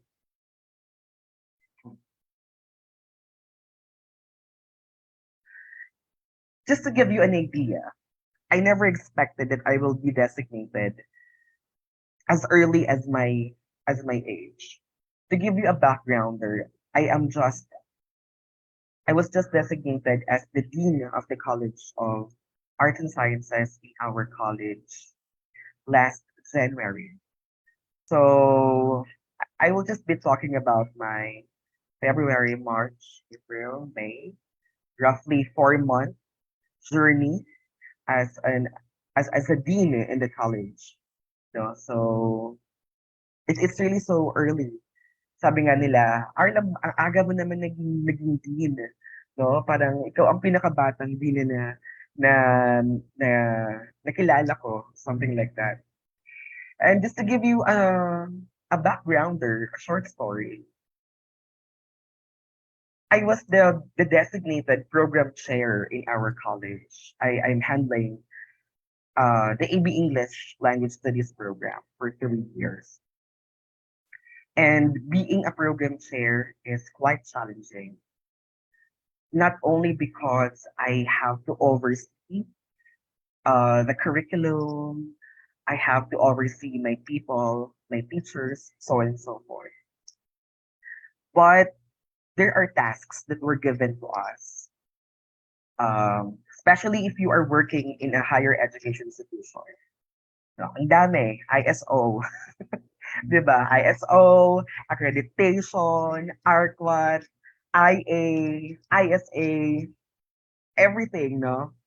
I don't know if you know about that because I think majority of you here are from the Department of Education. But if you are working in higher education institutions, especially for SUCs or state university and colleges like PU, CSPC, yon.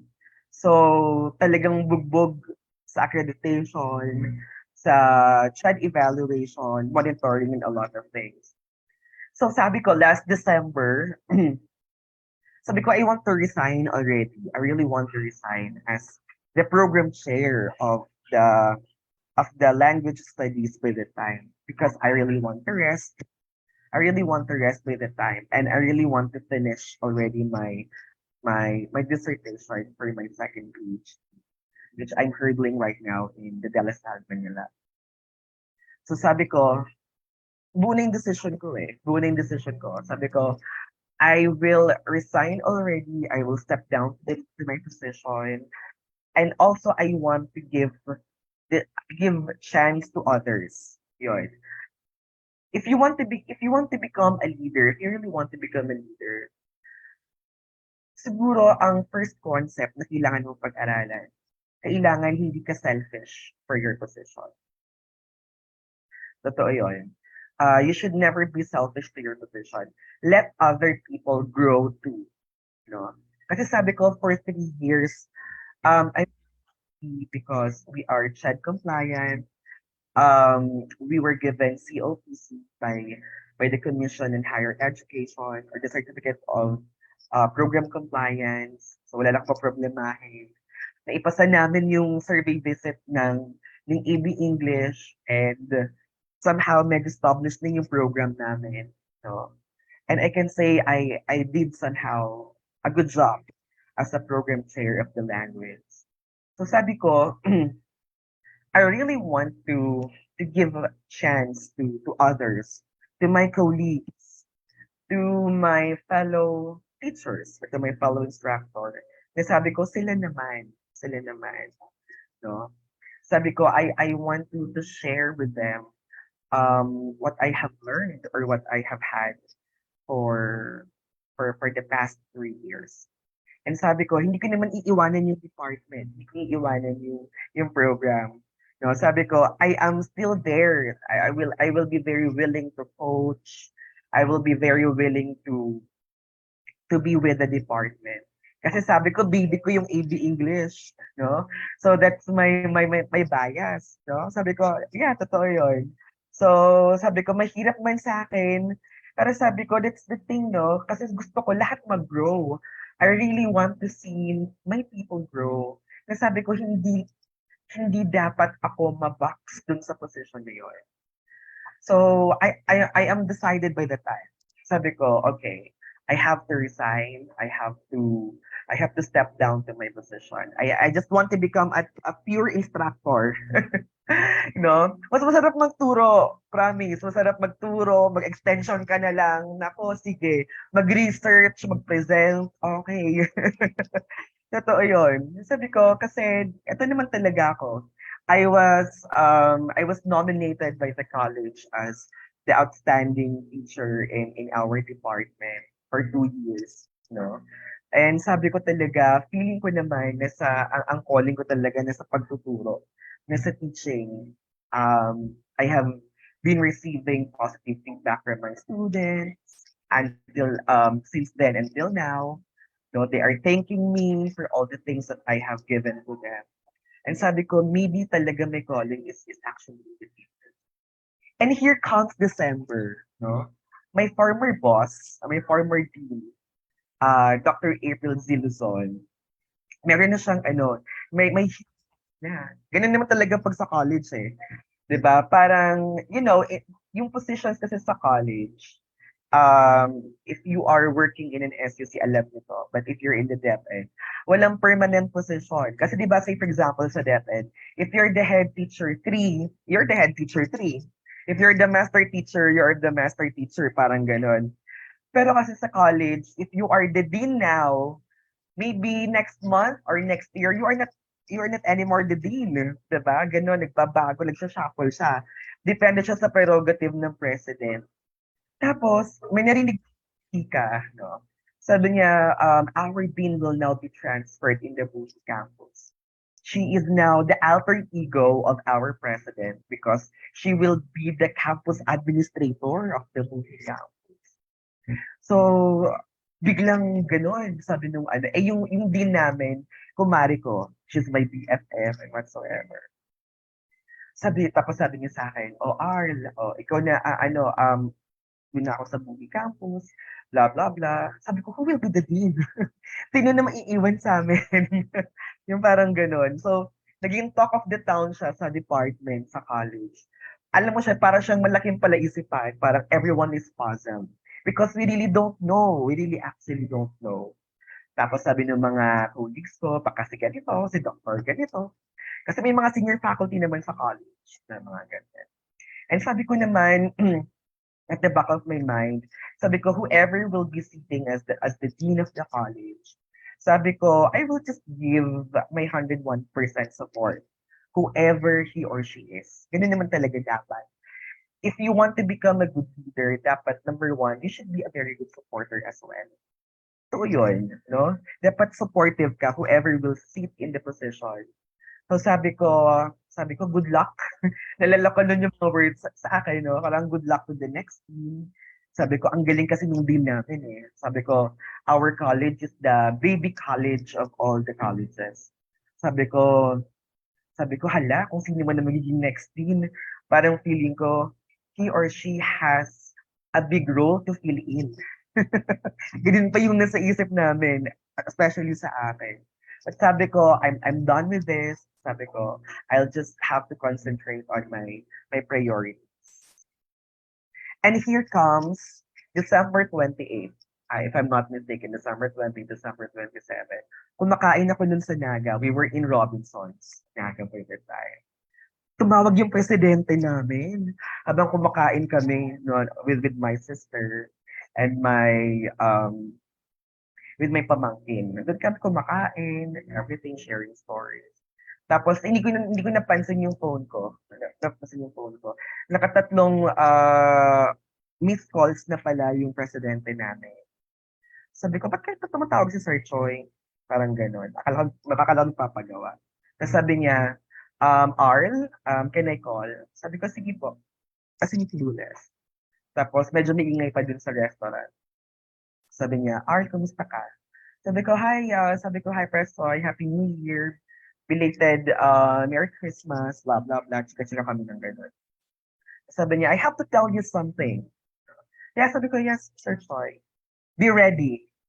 Sabi ko, for? For what po? Sabi niya, you will be sitting, I will be designated as the next Dean of the College of Arts and Sciences. And I was like, what? It was a total pause, no? Naalala ko yung kapatid ko, talagang may video pa siya sa akin nung time na yun. Talagang, I was in a state of shock by that time. Kasi never in my mind na pumasok sa akin that ako na pala yung susunod. And you know my response to Sir Choi. Sabi ko, Sir Choi, don't you think I'm too young? Ganun naman eh. I'm too young to handle the whole college. Sir Choi, you know what, to be honest, I'm stepping down as the program chair because I want to concentrate on my dissertation and I really want to have a peaceful life. Ang pagiging administrator, promise. It may just sound so lucrative, but the demands are very, very high. The stress levels are very, very high. Totoo yun. Ayan. So, sabi niya, kaya mo yan, Arl, kaya mo yan. Nung first term, nung presidente namin, he actually offered to me a directorship nanon. And sabi ko, and I was like 26 or 27 by that time. 26 years old. Sabi ko, Press, thank you very much for offering about this position. However, I think I'm not qualified yet. And I really want to pursue another studies. Yun na nga, itong sa Lasal. So, sabi niya, okay, I respect your decision. Eto na, second time niya na akong inofera ng ganitong position. Diba? So, parang, for me, nakakahiya, parang, isip-isip ko na lang, ano ka, RL Gold? Diba? Diba? Diba? This is your second time already and you will turn down your president. So, sabi ko, by the time, sige po, Sir Choi. Susubukan ko. The term that I have used there was susubukan. No? Susubukan po natin. Kasi I really love my college. I really love my college. Sabi ko, isip-isip ko na lang, I will do this not because of the position per se, but because of my love to my colleagues. Sobrang close ako sa mga co-teachers ko. Sobrang malapit sila sa akin.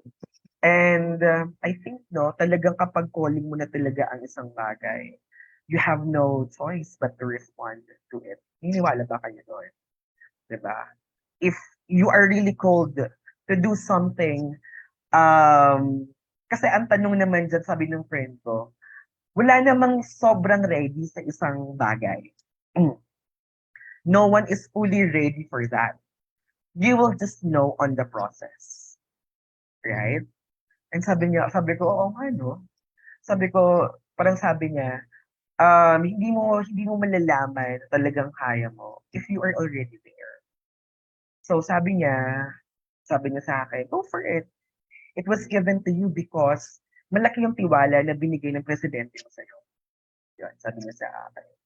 Sabi niya, it will never be an easy road. It will be,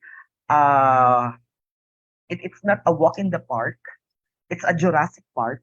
Alala ko yung term niya. It's a Jurassic Park. No, but it's part of your professional development. It's part of your growth as a person. Sabi niya sa akin, sabi ng friend ko, sabi mo nga, Ariel, di ba? Mahal mo ang department mo, mahal mo yung college mo. So you have to heed your calling. Do it not for yourself. Do it for the people na umaasa sa'yo. Diba? May pagka-superpower, may pagka-superhero ang peg ng gano'n. And sabi ko, sige. Pinagdasal ko siya actually, no? I even asked for the divine providence regarding that. And nung in-offer yan sa akin, only my family members know about that offer. No? So wala akong pinagsabihan. Even yung former boss ko, hindi ko sinabi na the position was offered to me. Sa GC namin, nagkakagulo. Parang, sino kaya ako will be the next dean, blah, blah, blah. And I never reacted. Sabi ko, I will just assume kapag may formal declaration na or proclamation that I am actually, may black and white na talagang I will be the Dean of the College of Arts and Sciences. So, totoo to, if it's your calling, you have no choice, no? But to respond.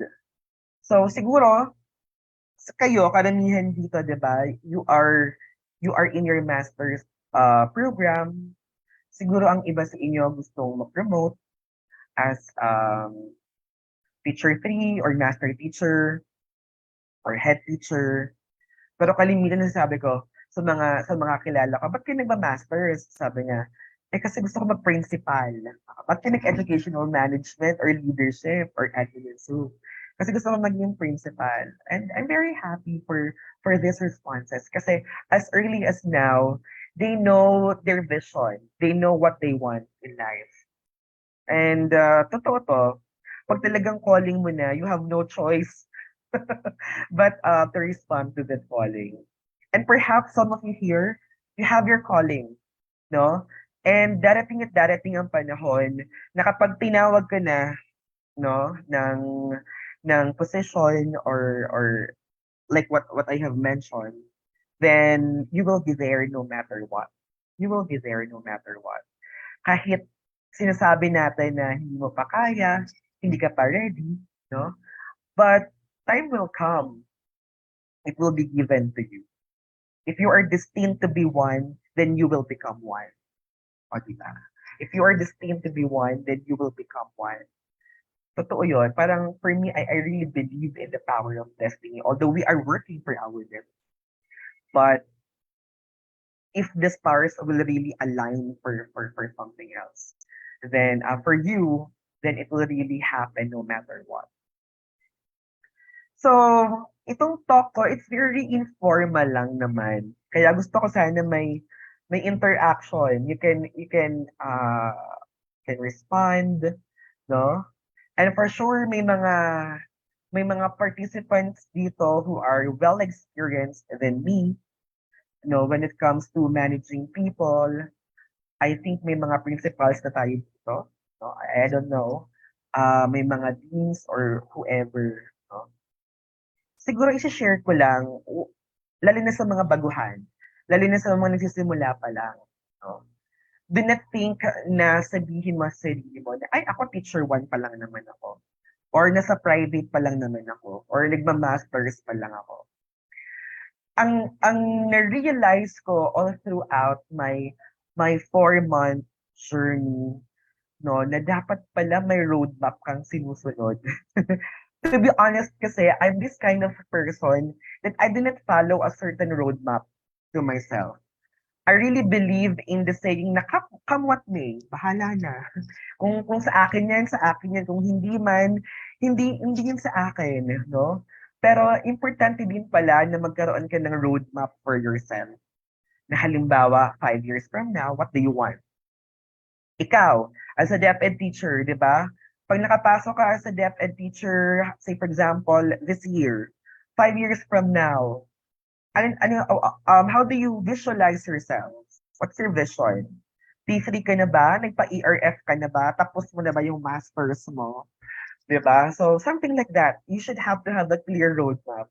Sabi ko, sayang ka ako yung opportunity because I never have this kind of roadmap to myself. Para kasi sa akin, I'm a very easy-go-lucky person. Na parang pag ito ay para sa akin, then ito yun. Diba? Yung parang dumadating na lang siya. So, I tried to go back to my journey. Sabi ko, I started teaching when I was, ilan taon ba ako nag-teach? 19 years old. Very young, no? I started teaching when I was 19. I'm not an education graduate. Totoo yun. Hindi ako edu graduate. I never see myself as a teacher. I never see myself as a principal or a dean or whatever. Promise yun. Kaya akong nag-EB communication kasi model-del ako. Okay.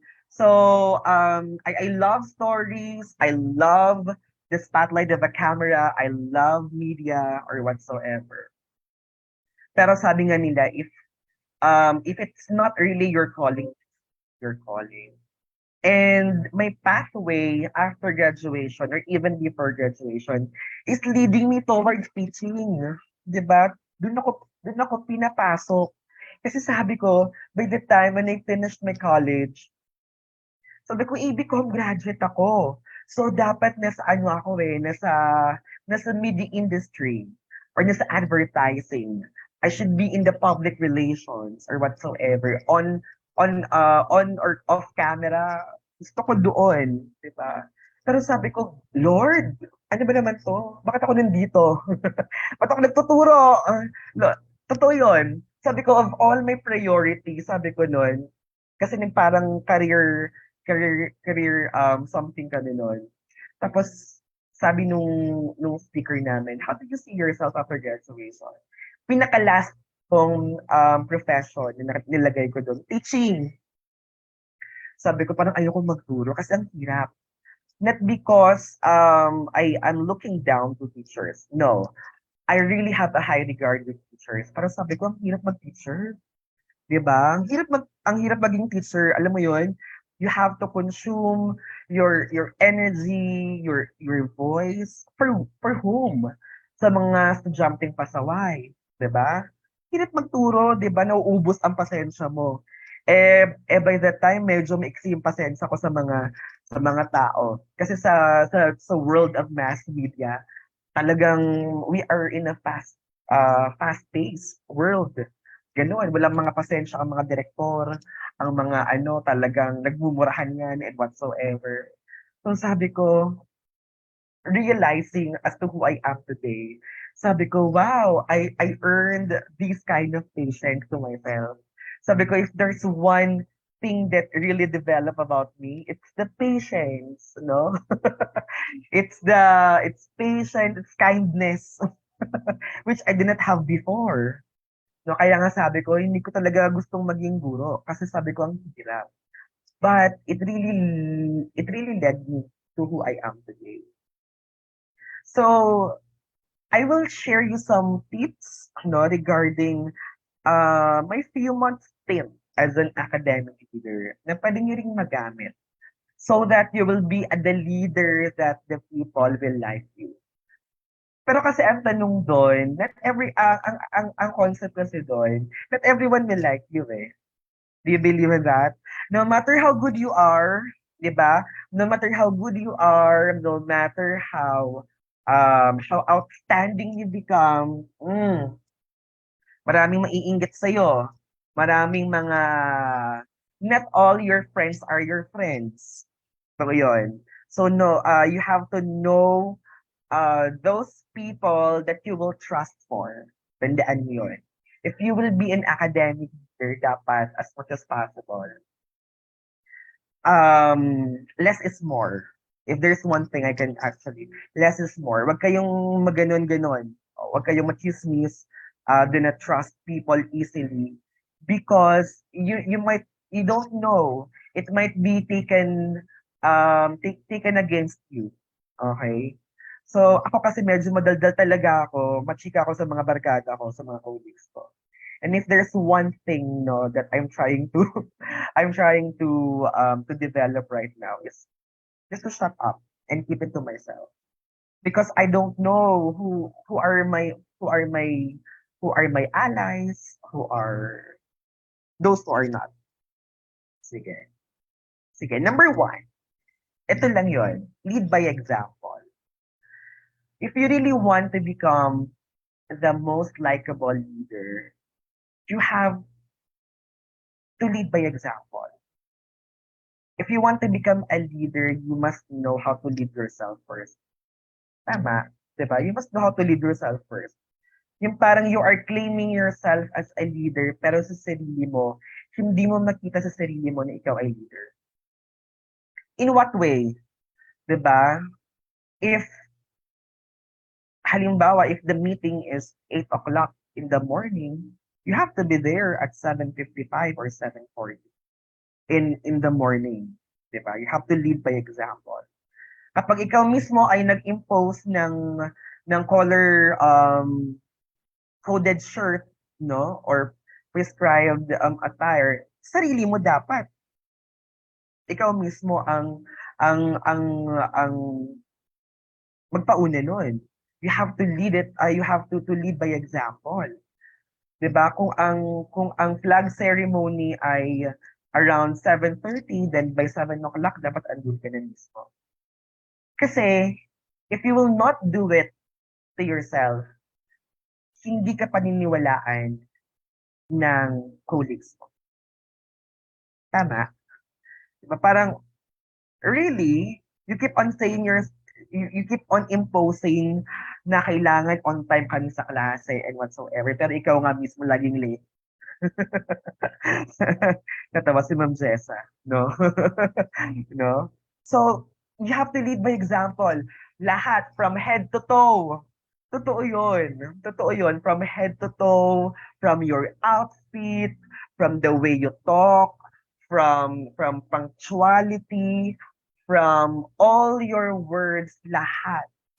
Kasi, para alam mo, pag leader ka, artista ka, promise, you are an artist of your own show. Parang ganon. Di ba ang mga artista, alam mo yon, parang they are idolized by many. May gusto nila si Liza Soberano, di ba noon, pero because of some issues, yung parang binabackfight na siya. Ganon din ang pagiging leader. May isang mali lang na makita sa'yo, okay, it will tarnish your reputation as a leader. They will not, what's your name, blah, blah, blah. You know, and when I say know your people, it's not just their demographic profile, not just their age, their sex, their gender, their taga saan sila, no. Kailangan kilalanin mo sila. Ito bang si Jessa? Ganito ba siya? Ano bang backstory nito ni Jessa? No? Ano bang buhay meron siya? Ito bang kasama mo, single mother ba to? No?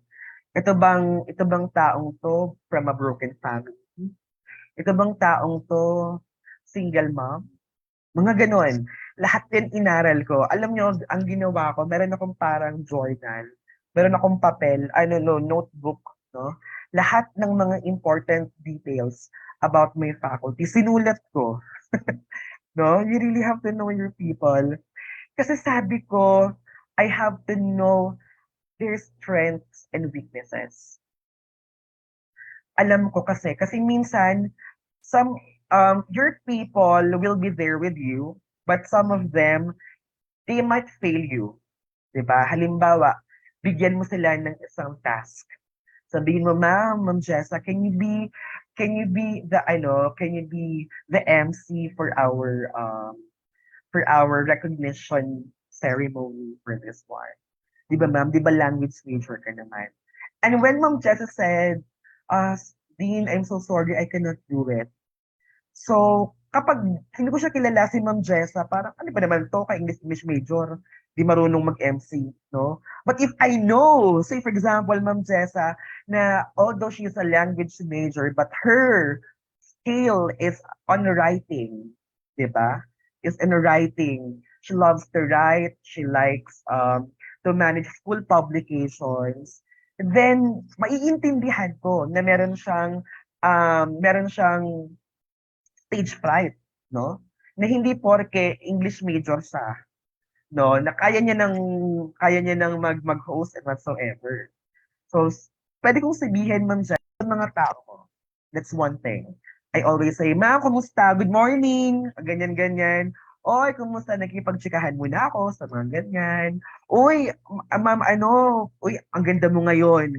You praise your people. Gano'n. Diba? You praise your people. Ma'am, I love your lipstick. I love your attire.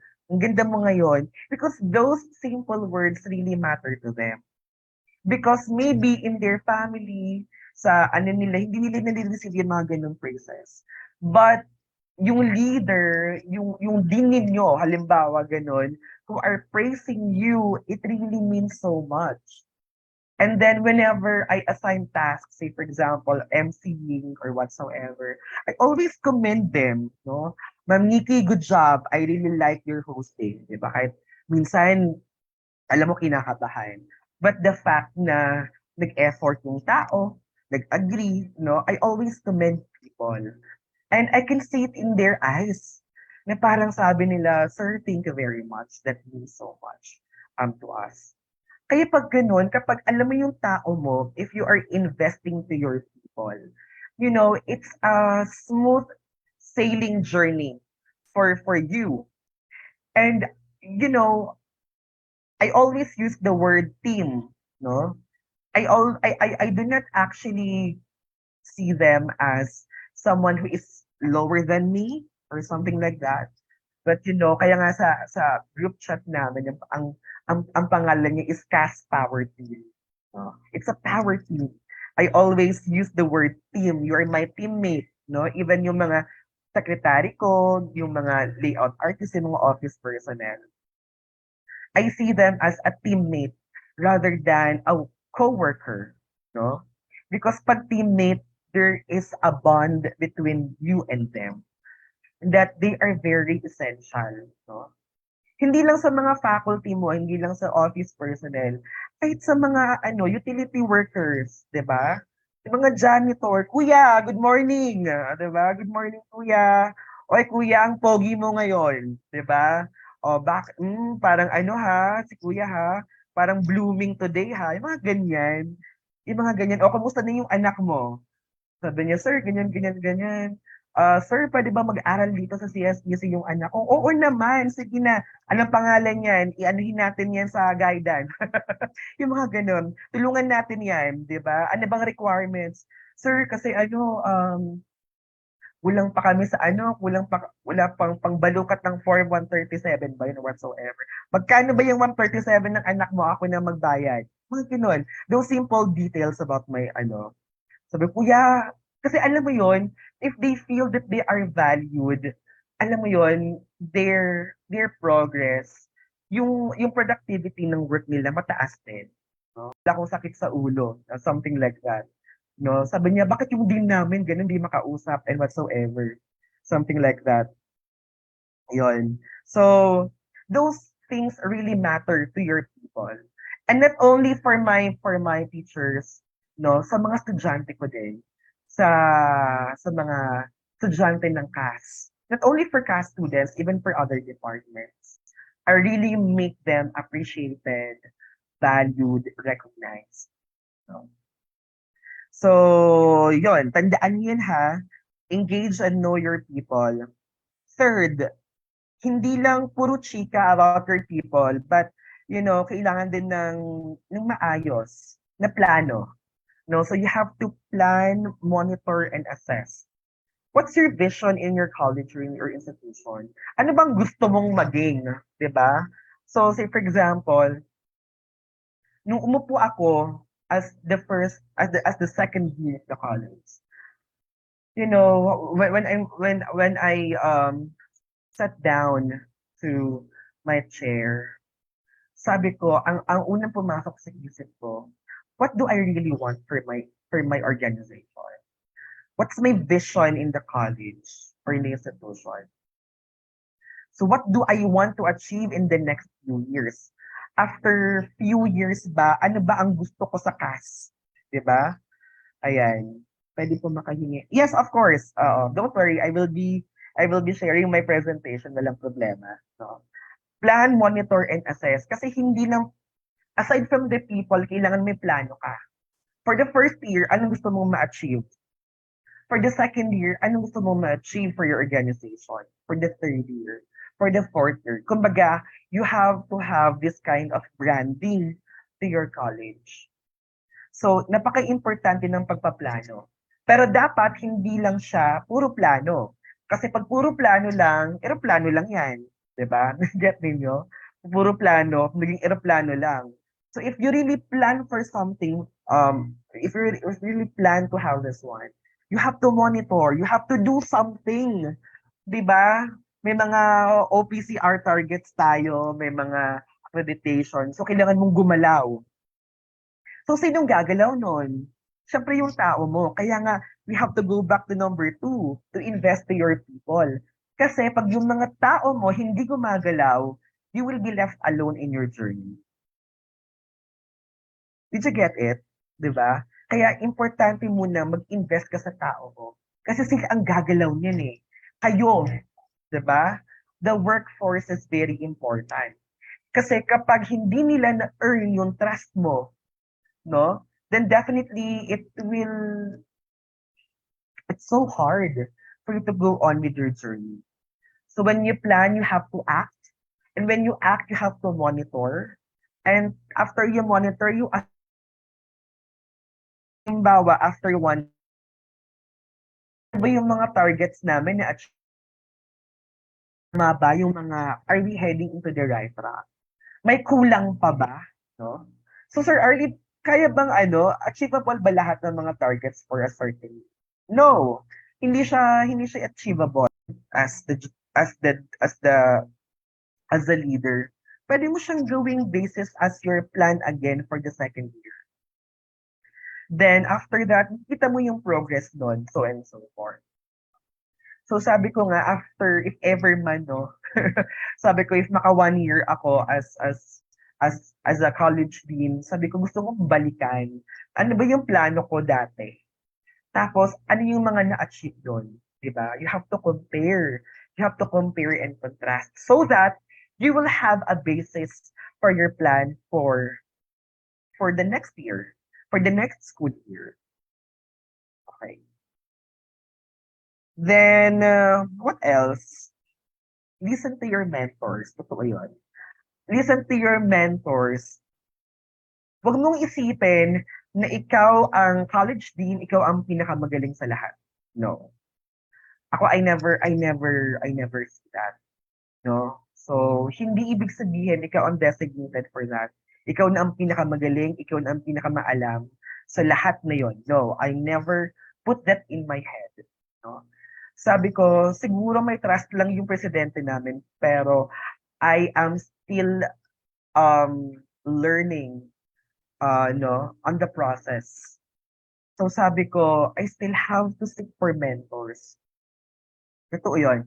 Every now and then, I have my mentors in college, in the institution. Pinupuntahan ko sila, no? Sabi ko, ma'am, tama ba itong ginawa ko? Ganyan, ganyan, ganyan. Always feel free to ask seniors. Kasi itong mga seniors mo, sila yung mga may experience. Tama? Sila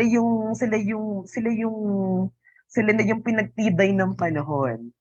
So they know these things. So, ang maganda kasi if there is a strong mentorship, you will get more wisdom from them and you will also grow as a person.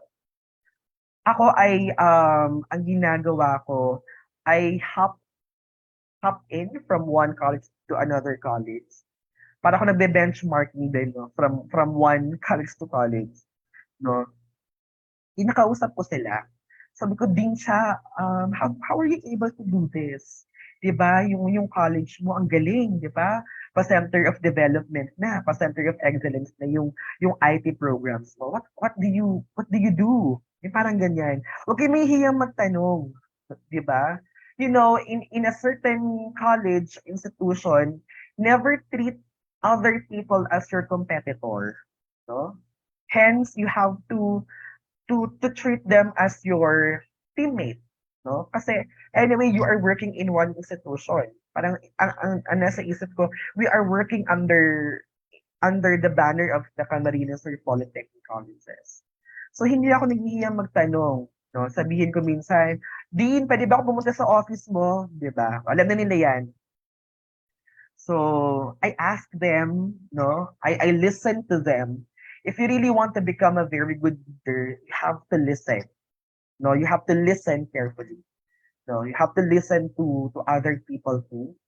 And kailangan you have an open heart to accept those things. No?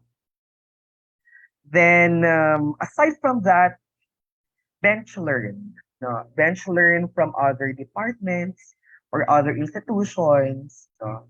So speaking of bench learning, no, I'm very happy kasi this will be the very first time na we will be bench learning in Cebu. Okay.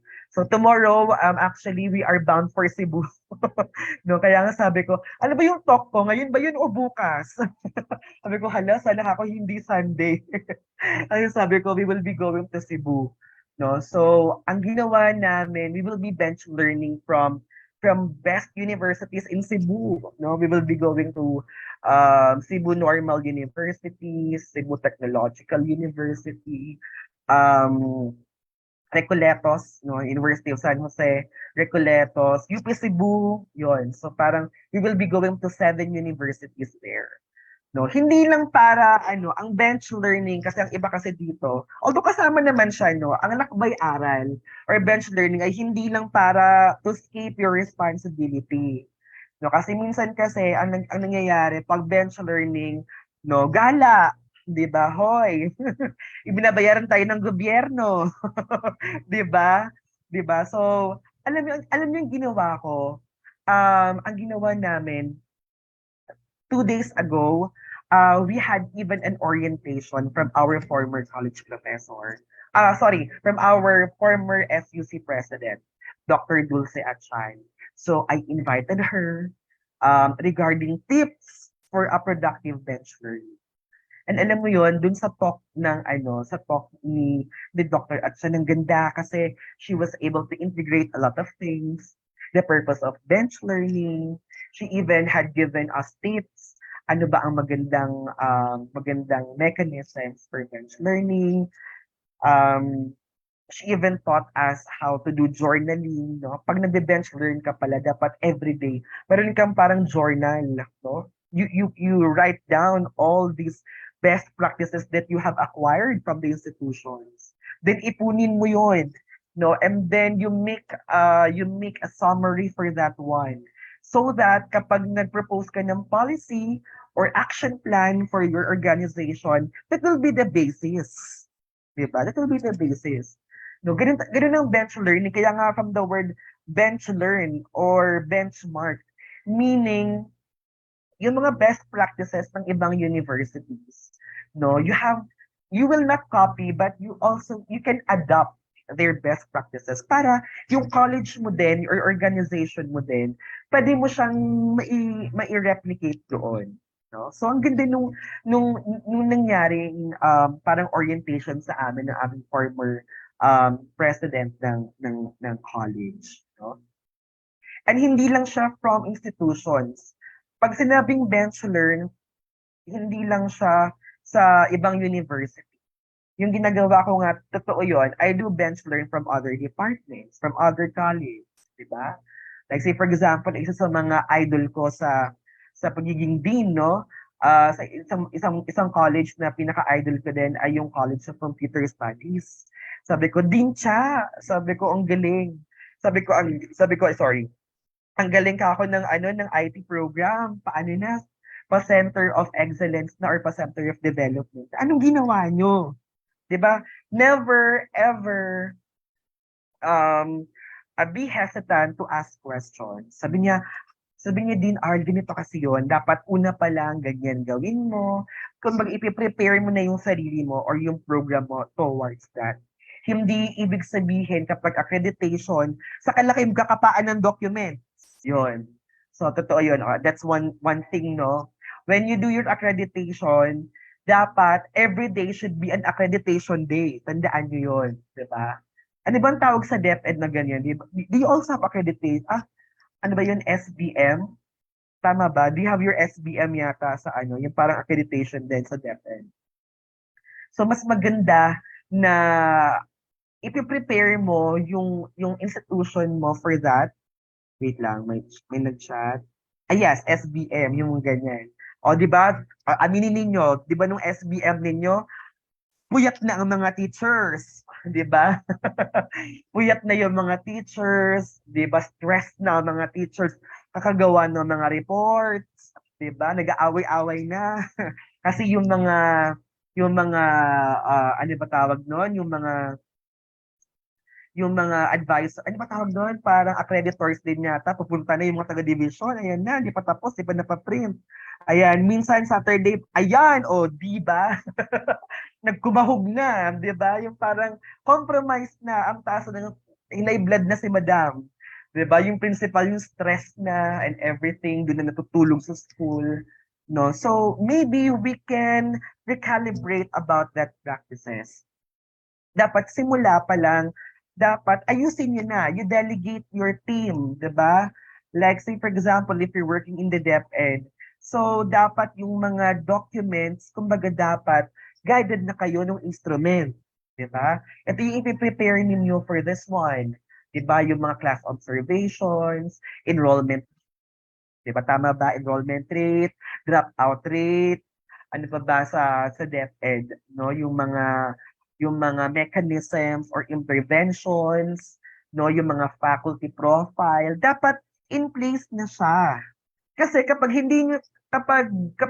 sobrang rush niyo siyang ginawa, talagang wala. You know, the output, a crammed output will always result to a poor result, no?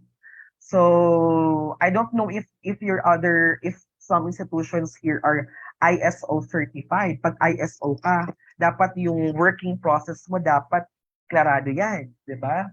So dapat detalyado yun. Kasi ino-audit ka every year or every other year. So ganon, we have to embrace those things.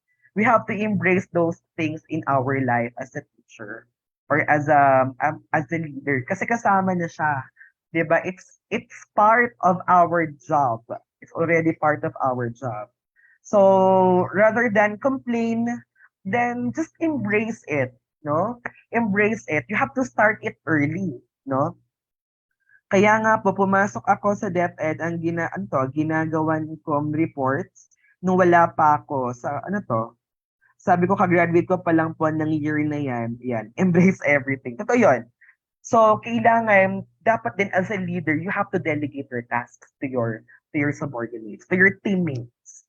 Na malayo pa lang kailangan na pa-forcing nyo na kaagad na ito yung mangyayari. Because if you have no proper planning, no, if you have no proper coordination, sabog siya. Okay? So,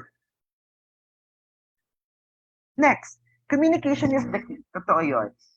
If there is one thing then na medyo kinakapa ko din as a leader right now, is handling conflicts. Lalo na kapag halimbawa may mga senior faculty, diba, na halimbawa, mas matanda sa akin. Diba? So whenever conflicts arise, no, you have to limit your biases. So the safest way, no, that you can actually have, you go back to your policy.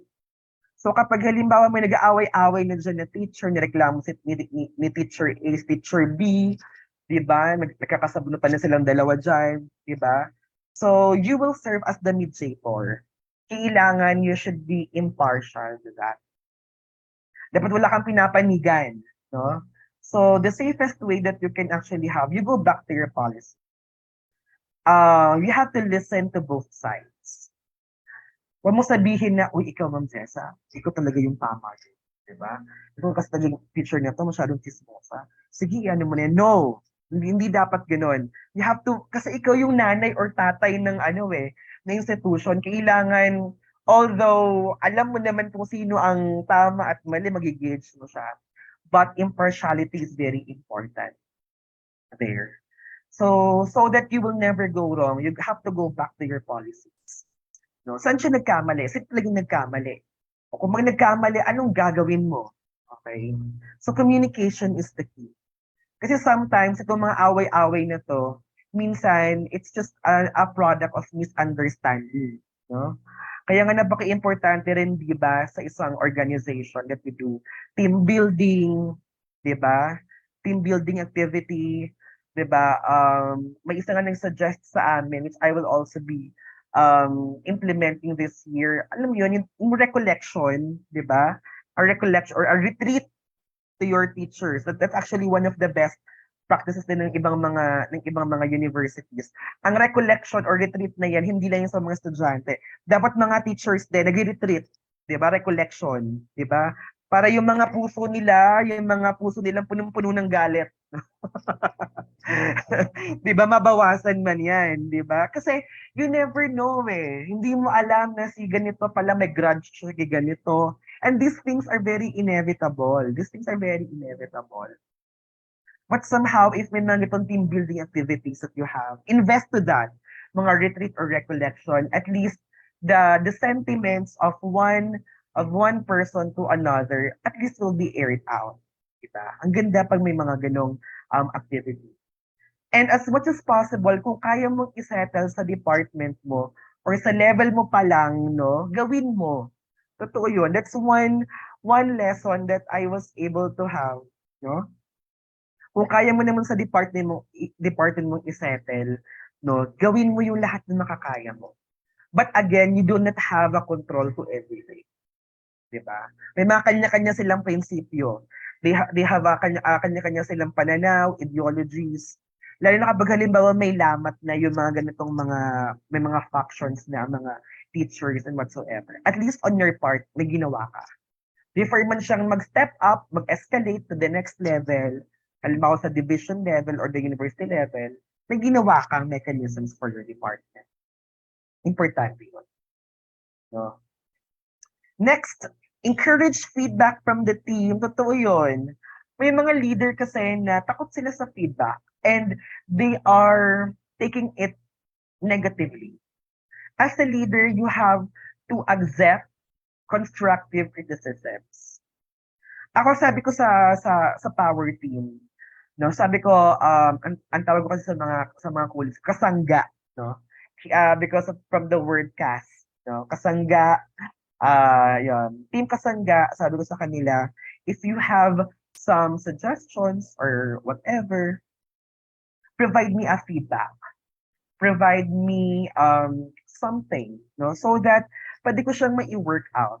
Alam niyo yung ginawa ko nung first quarterly meeting namin, I had given them a form, no? Sabi ko, I will give you a survey form. Rate me as your dean, no? Rate me as your dean for the first quarter. What was my performance during the first quarter? And nakita ko yung mga suggestions nila, both positive and constructive. And yung mga constructive criticisms, I was able to take it down, no? Nasa journal ko siya. Nilista ko talaga siya lahat. And sabi ko, ito pala yung gusto ng mga kasangga, no? Ito pala yung gusto nilang mangyari. Ito pala yung mga activities na gusto nilang mangyari. And all these things are noted, no? Never be discouraged with feedback. Kasi it's in the feedback where you will grow as a person. Hindi lang as a leader, but also as a person.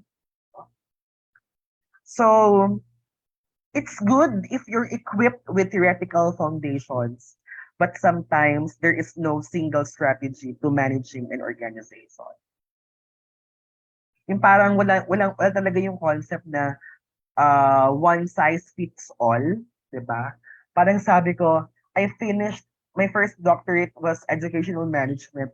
Pero when I was looking on the theoretical foundation, sabi ko, ano ba magandang mechanism dito for that or strategy to manage an organization? Wala pala, no? Na-realize ko na wala. Sabi ko, it depends on the situation. It depends on the needs of the organization. And you have to be very flexible regarding that. Totoo yun.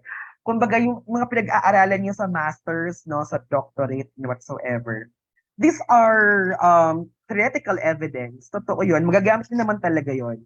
Pero at the end of the day, if you become an administrator, sometimes you have to bend a little. Okay, you have to do some tweaking and flexibility, lalo na kapag may mga policies na or mga rules na kailangan mong i-tweak or i-bend ng konti, di ba? Minsan kailangan mo siyang gawin pala. No, na kailangan hindi pwede kasi ganito because according to John Locke 1875 hindi pwedeng ganoon, 'di ba? Walang ganon. 'Di ba? Kapag andiyan ka na sa sitwasyon na 'yan, may conflict na nangyayari, o anong gagawin mo? 'Di ba? I-reviewin mo lahat ng mga theoretical foundations mo. Hindi, 'di ba? Kailangan you have to be very sensitive enough to your organization. Anong gagawin mo? 'Di ba? Good if you're a MAED holder or PhD holder, but your diploma will not save you so much from this. O, di ba? Totoo, that's one thing I realized. Parang good if you have theoretical foundations, but those things, you have to bend a little. You have to tailor fit based on the situation na kailangan mong gawin. No? Kaya nga, yung one size fits all, no. There's no such thing as like that. So you have to be flexible as a leader. Ito din, another realization, sorry ha, limit your meetings. Ay nako, yung mga pa-meeting-meeting na yan, there is a study for that, na parang it's, nabasa ko. Sabi ko, tama pala yung ginagawa ko. Sabi ko, yung meeting na lang ako ginagawa na lang namin. I didn't want it to do it every month. So, why not quarterly na lang, di ba? Limit your meetings kasi, tapos nabasa ko sa isang journal article, sabi nila, ang mga organizations daw na mga less yung meetings, they have a higher work productivity. Kasi itong mga taong, itong mga busy yan, di ba? Nagtuturo din yan. May ginagawa din sila sa buhay. So instead, I maximize coaching and mentoring sessions with my team. Ang ginagawa ko, minsan, this week, halimbawa, yung AB English program ko, no, I go to them. I sit down with them. I coach them. I mentor them. No? Tapos next week naman yung math program naman. So, ganun lang. Yung mga, di naman siya sobrang formalized meeting, but something na kwentuhan lang or something ganun na minsan over a cup of coffee. Parang halika magkape tayo. Halika dito. O ma'am, kumusta? O di ba? O Jessa, halika nga dito po ka. O kumusta naman yung pagtuturo mo? Yung mga ganon. Sabi niya, alam mo, Dean Arl, ang hirap ng ang hirap i-handle ng mga ganitong section. Talaga ba? Bakit? O, di ba? Ganyan kasi hindi marunong mag-i-English. Yung mga ganitong department. Oh, ito ma'am, you know what? Ganyan, ganyan, ganyan, ganyan. So I do coaching with it. You know, as a language major, there is such thing as translanguaging. Oh, yung mga ganyan. Kasi ma'am, dapat kasi maging flexible tayo sa language. You help them to be blah, blah, ganyan, ganyan. And sabi ko, you know what ma'am, in my class, I do it to my class. I translanguage and whatsoever. Talaga ba? Talaga ba din, Arl? Sabi ko, opo. And you know what? Maganda yung naging results ng mga quizzes nila and whatsoever. Ganon. Diba? Hindi yung papamiting ka, galit ka lagi. No, diba? Parang, ikaw Ma'am Jess, anong ginawa mo sa mga estudyante mo? Ba't di mo ito pinasukan? O, diba? Yung mga ganyan. Pag nagreklamo ito mga estudyante mo, di ka na pumapasok. Blah, blah, blah. Ako, I make it to the point na as much as possible, palambing na mga ganyan. Diba, Ma'am Jessa? Oo, ma'am, kasi kanina nung pagpunta ko sa class mo, wala ka po. Ganyan. No, never humiliate your people. One thing, never humiliate your people. Sorry. Kasi mga tao yan, no? You are dealing with people. You are dealing with professionals. One thing, ayaw na ayaw ko nung pinapahiya ang isang tao sa harap ng madami. Kung may problema ka sa kasamahan mo, kausapin mo sa nang maigi na masisigan. No? Like may isang faculty doon na anuhan nung VP namin na hala, parang Dean Arl, hindi pumasok sa ganitong klase si ganito. Sabi ko, sige po VP, papatawag ko. Sabi ko, ma'am, halika usap tayo. Laging ganyan ako. Ma'am, usap tayo regarding this one. Ma'am, wala ka kanina sa klase mo. May ginawa ka po ba? I never tell them na, bakit hindi ka pumasok sa klase mo? Di ba ganitong oras ka? O anong ginawa mo? No. Ma'am, may ginawa ka po ba? May emergency ba? Ganyan.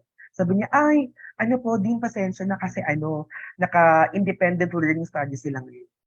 Ma'am, pasensya na po kasi naka-off-site sila kasi blended pa kasi kami ngayon eh.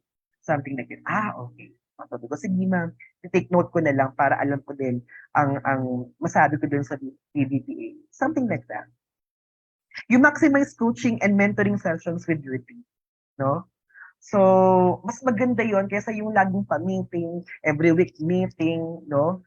To the point na hindi na natatapos nung teacher yung kanyang yung class syllabus, late na lagi kasi din lagi nagpapa-meeting and whatsoever, no? So, that's my suggestion, no? But based on my observation, sabi ko, instead of more meetings, more coaching and mentoring sessions with my team. Okay. Sige. Number 2, involve your people in the decision making and proposals. So, kailangan nila yan na although ikaw ang dean, ikaw yung principal, i-involve mo yung tao mo. Kasi hindi mo alam, itong mga tao mo, baka may mga fruitful ideas din sila na pwede mong gamitin, no, for decision making and for your proposals.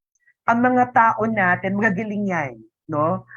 Some of them may just be so silent, but you know what? In my realization, ang dami magagaling sa team ko, yung mga ganyan, no, na parang, wow, si ma'am ganito na hindi pala chika, no, but when you ask them, they have brilliant ideas. And I consider them in making my proposals. So, tandaan nyo to.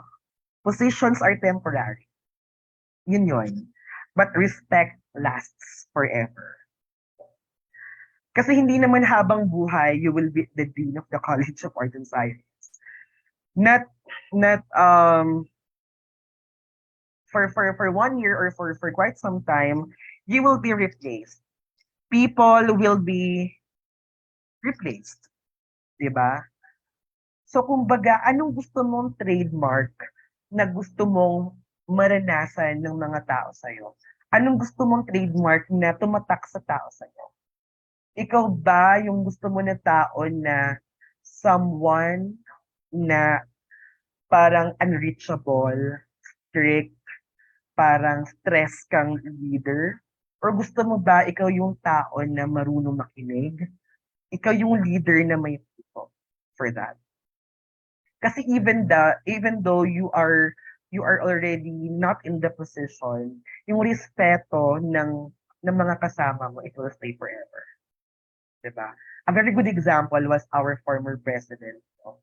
Na kahit hindi na siya nasa position, she's now a pure college professor in our college. Yung respeto at yung love ng mga tao sa community, very evident sa kanya. Kasi naging mabuti siyang leader. Pero may kakilala din ako, no, I will not mention, leader siya, no, na talagang sobrang grabe yung issues niya and whatsoever. Nung hindi na siya naging position na yon, I will not mention the position, even faculty room, hindi siya makahanap ng faculty room. Kasi galit sa kanya yung mga tao. Walang respeto yung mga tao sa kanya. And sabi ko, ayoko mangyari yun sa akin, if everyone. So, gusto ko, with or without position, I will still be the person as to who I am. Kaya tandaan niyo yun, designations, positions are very temporary. People are replaceable. You are replaceable. Diba? Halimbawa na lang, pag mamatay ka, diba? Kahit anong yaman mo, kahit anong galing mo, kahit anong daming ari-arian mo, but still you will remain as an ash. Diba? So create a good legacy while you still live it. It's okay to commit mistakes. You learn so much from the process. May mga times talaga na nako-call out din ako ng sa taas. Din Arl, bakit ito ginawa mo and whatsoever. No, and for me, I never take it negatively because I learned so much from the process na mali pala yung ginawa ko. Ito pala yung dapat. Ito pala yung proseso. And whenever you commit mistakes, you correct them so that next time it won't happen to you. And just enjoy the process. No? Go out from your comfort zones. Always put your best foot forward for your youth. Totoo yun. Once you are in the position, gawin mo yung best mo as a leader. Yun lang naman yun eh. Gawin mo yung best mo to serve the people, for the people, no? Para sa mga nasasakupan mo, for your teammates, di ba? So that at the end of the day, you will create a very good legacy for that. And last one, no? This will be my last one. Always check your mental health, di ba? Draining maging leader. Draining siya, no? To the point na minsan ang ibang mga kakilala ko na di nakakatulog, tumaas ang BP, high blood na, nagka-cancer na because of so much stress, no? You have a life after work, 'di ba? Ako, sabi ko sarili ko when I step out from the college sa portals ng CSPC, hindi na ako si Dean Arl. Ako na si Arl, 'di ba? I do my usual stuff. I can still have my TikToks. No, I can do my TikTok every night. No, pag gabi gusto ko na sa kama nila ako nakahilata, 'di ba? Nag-scroll ng Facebook feed, no? Tapos pag Sabado, sometimes I invite my friends, "Uy, tara inom tayo or tara kain tayo or tara date tayo, tara usap tayo, tara kape tayo." Kasi ganun yun eh, dapat meron tayong balance for everything. Huwag mong dalhin ang trabaho mo sa bahay, 'di ba? Huwag mong dalhin ang trabaho mo sa bahay. Kasi kapag yun pa din ang mindset mo, oh my God, tatanda ka ng maaga, 'di ba? Mamamatay ka ng maaga. May sakit na nga ako, 'di ba? Parang I just want to live my life to the fullest. Totoo yun. So parang you have a life after work. And you know, these designations, hindi mo siya madadala at the end of your life, no? These are just fruitful and productive things in your life to your journey. But then these things are temporary. Okay. So to summarize everything, no, tandaan ninyo that the illiterate of the 21st century, no, I always reiterate this to everyone, will not be those who cannot read and write. Hindi na pala siya, no? But those who cannot learn, unlearn, and relearn. That's according to Alvin Toffler.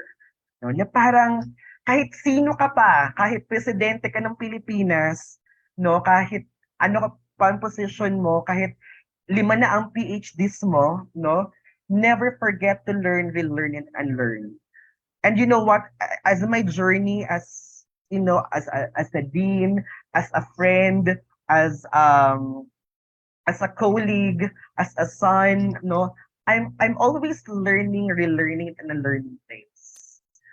Because with that kind of mindset, I know that I can still grow. I can still be the better person as to who I am today. So, thank you very much. Ayun. Thank you very much for listening. Wait lang, para may mga comments dito. Wow. Oh, thank you so much. Okay, maraming salamat for that one, for the comments. Ayun. Sana ano siya, dami ko natutunan and everything. Sige, you can ask, I think, questions din po, Ma'am Jessa, no?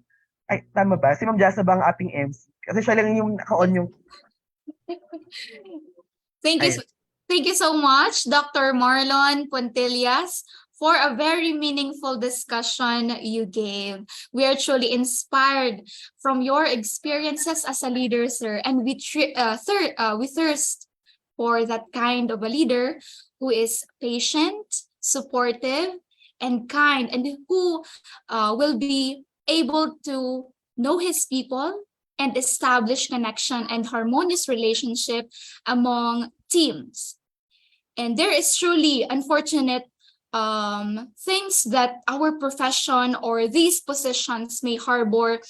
This may harbor negative feelings towards others or from others, but we have the power to rise above these negativities and continue to do our job to the best of our ability. Once again, thank you so much, Dr. Arl Puntillas. And at this moment, my dear friends, you may now chat in your questions, your queries, or clarifications. So this will be the right time to share your thoughts. So let us come now to our open forum. So we have our first question here, sir.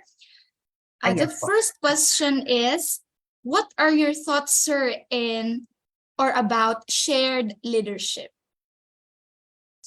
Shared leadership, ano ba?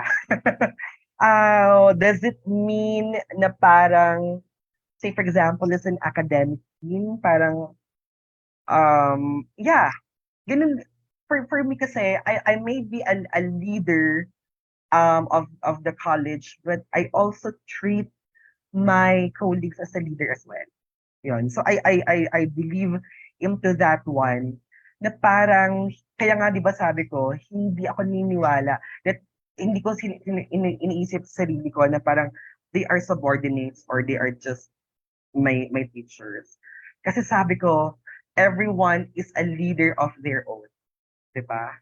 So sabi ko, when I empower other people, they also empower me. Something like that, 'di ba? Kasi yun naman kasi ang pinaka-concept ng leadership, may it be whatever forms of leadership, it's all about empowering people. Because if you don't empower people, you're not a leader, no? So shared leadership, it's fine, 'di ba? Kaya nga never be off with feedback, no? Never be off with fruitful ideas. Kapag halimbawa sa meeting, may nag-suggest na, Sir Arl, baka pwedeng ito yung gawin natin na activity or ito yung gawin na proposal. I'm very open to that. And you know, I appreciate those people.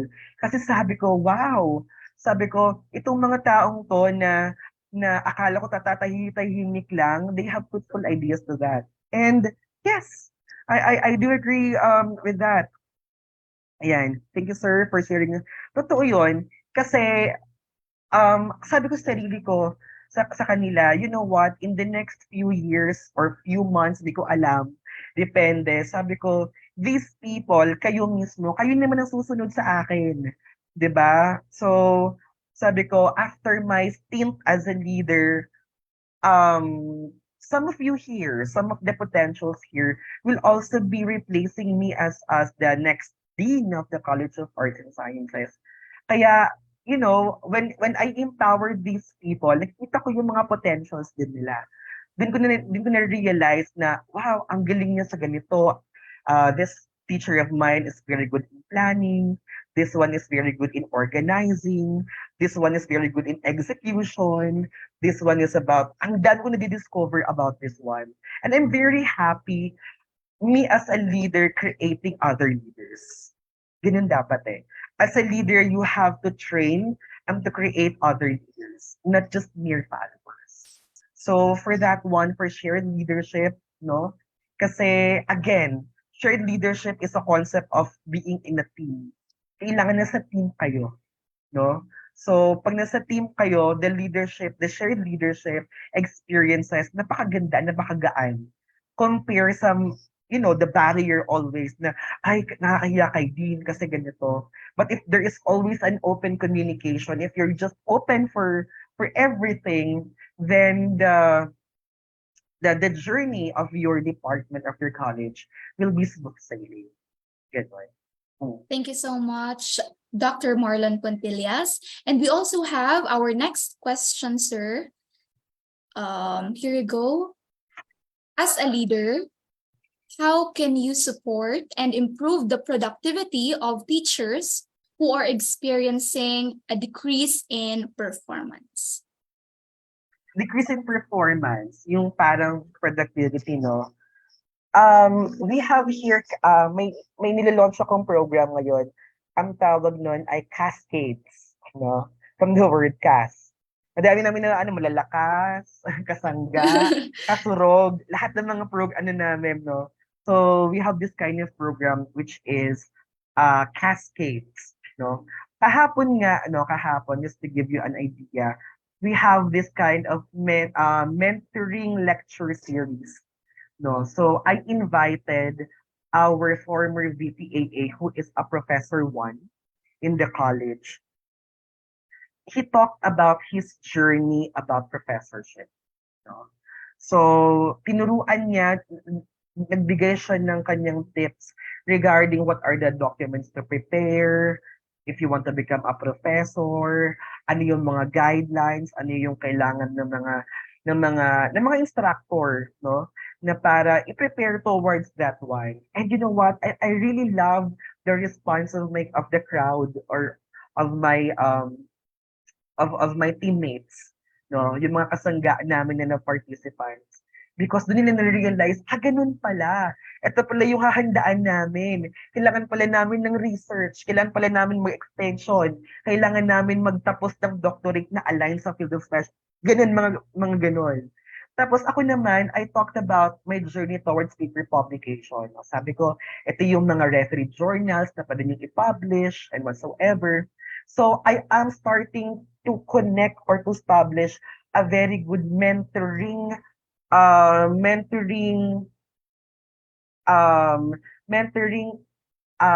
culture in our college, no? So that these people na mga feeling nila they are unproductive will be inspired, no? Napaka-importante kasi nun napaka-importante that these people will be inspired to you. Tapos after nung talk, you know, may mga pumunta sa akin sa department na parang Sir Arl, thank you very much. Kasi sabi nila, itong talk mong ganito, how to publish in a referee journal in Scopus or whatsoever. Sa ibang training talaga, it costs 3,000 to 5,000 or whatsoever. But you are giving it for free. No? Sabi ko, walang problema doon. Kaya nga yung program natin is cascades. Diba? Meaning what we have, what we know, we share it freely to the people to be of service to other people. And to those people to our teammates na yung work productivity ay sobrang compromised na rin. Kasi hindi naman talaga lahat magagaling. Hindi lahat pag ganun ang performance. So, yun. So, yun na nga, I do maximize my mentoring and mentoring session with them. Kausapin ko lang sila over a cup of coffee. Parang, ma'am, halika tara. Ito tayo. Kape tayo sa room 305. Ganyan-ganyan. O, eto, ma'am. Ganyan-ganyan. And we talk. Ma'am, bakit ganito? Ma'am, ganyan-ganyan. Ma'am, di ba you used to become an outstanding teacher, pero sa evaluation mo ngayon, may I know, ma'am, ano nangyayari po? Ma'am, bakit yung syllabus mo pwede pa nasasubmit? May kailangan ka po ba ma'am, na tulong, no? You have to, you don't have to reprimand these people. You offer them help. Nahihirapan ka po ba ma'am na magsabit ng syllabus, ng references? Kailangan po ba ma'am ng ganitong mga mechanisms? And I'm very happy because these people are freely expressing their thoughts. Pasensya na Sir Arl. Kasi ang dami-dami kong anak, ganyan-ganyan. London Bridge is falling down. Alam niyo, London Bridge is falling down. Parang ganyan. Yung puro loan na daw si Madam, ganyan-ganyan. Sabi ko, ma'am, sorry for that. How I wish na meron din akong ganitong capacity, to give you some money. Pero don't worry, sabi ko, next semester, I will give you some overload, no? Taasan ko yung overload subject mo. Gawin from 6 units to 9 units. Basta mag-research ka. O mga ganyan. Sa research mo, tulungan pa kita. Ganon. That's how I do it, no? You provide them alternatives and alternatives and some mechanisms din para yung mga tao mo tumaas ang moral and yung ma-boost yung kanilang productivity. So again, mentoring, talking, communicating, those are the keys, no, to helping people whom you think are very unproductive now to their work. Yun. Thank you so much, Dr. Pontillas. We also have here from Ma'am Monica Trilles. How do you consider someone to be a good follower or worker as a leader of an organization? Totoo lang, as a leader din, may mga biases din tayo, di ba? Siyempre, gusto din natin yung mga kasama natin na sumusunod. No, sumusunod sila pag sinabi mong, ma'am, ma'am, can I ask you as a community head for this one? Ma'am, pwede ka ba mag-emphasize sa ganito, no? For me, these are some of the indicators na they are also good followers or workers because hindi dahil sa takot sila sa'yo.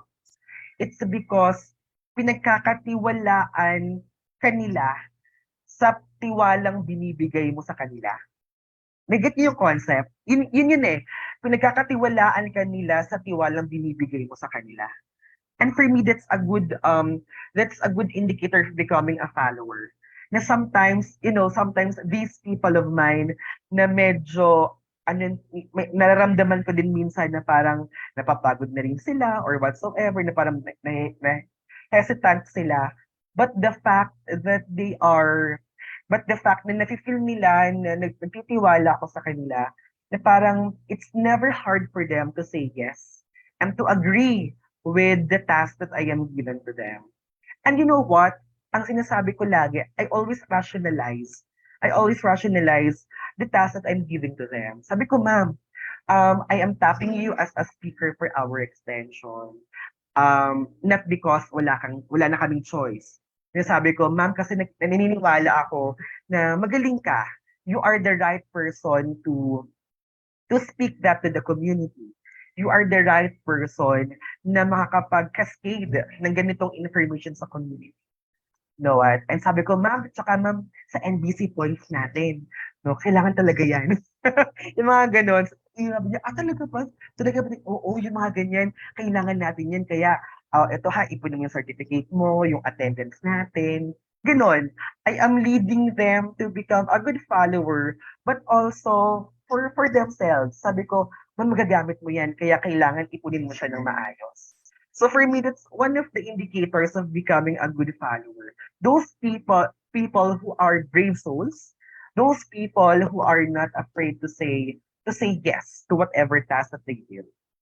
Kaya yung mga yung mga teammates ko talagang happy ako sa kanila. Happy ako sa kanila. Yun.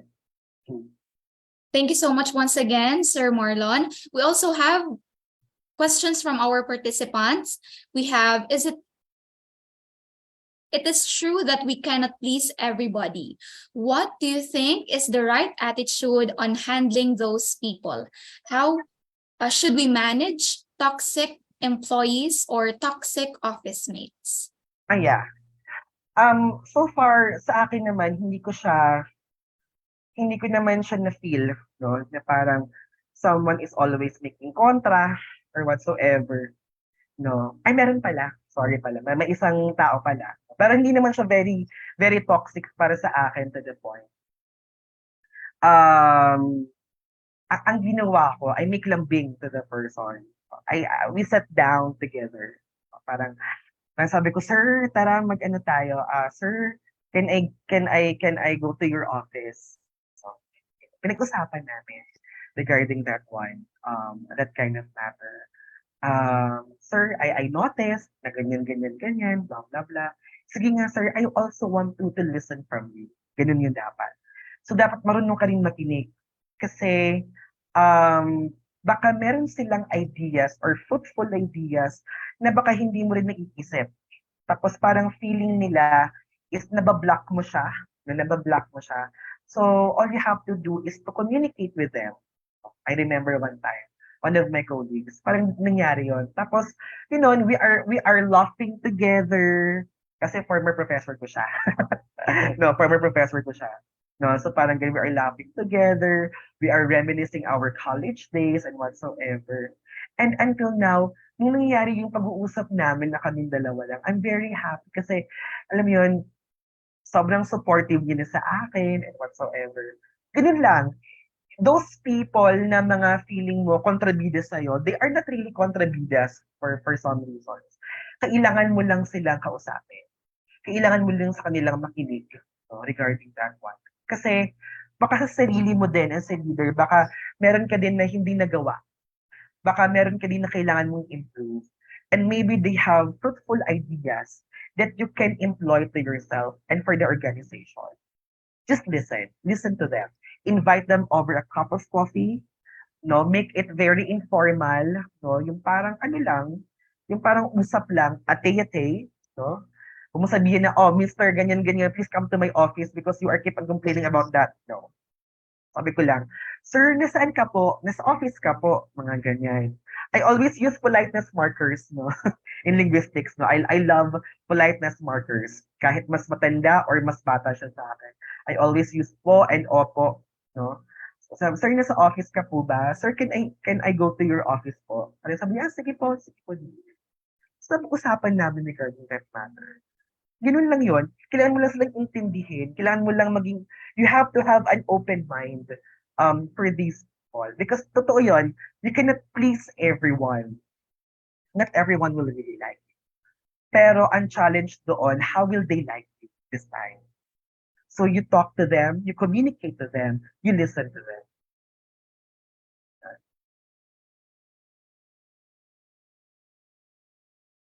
All right. Thank you so much, sir. We also have from Sir Albert Morada, but I think, okay, I guess my question is already answered. But the question, sir, is in your own management, how will you motivate those members of the organization who is about to resign because he or she feels not happy on his or her working environment? Specifically, they feel that they were not being productive. Ayun yun. You have to talk to these people. Wala lang, because that kind of question is a very good example.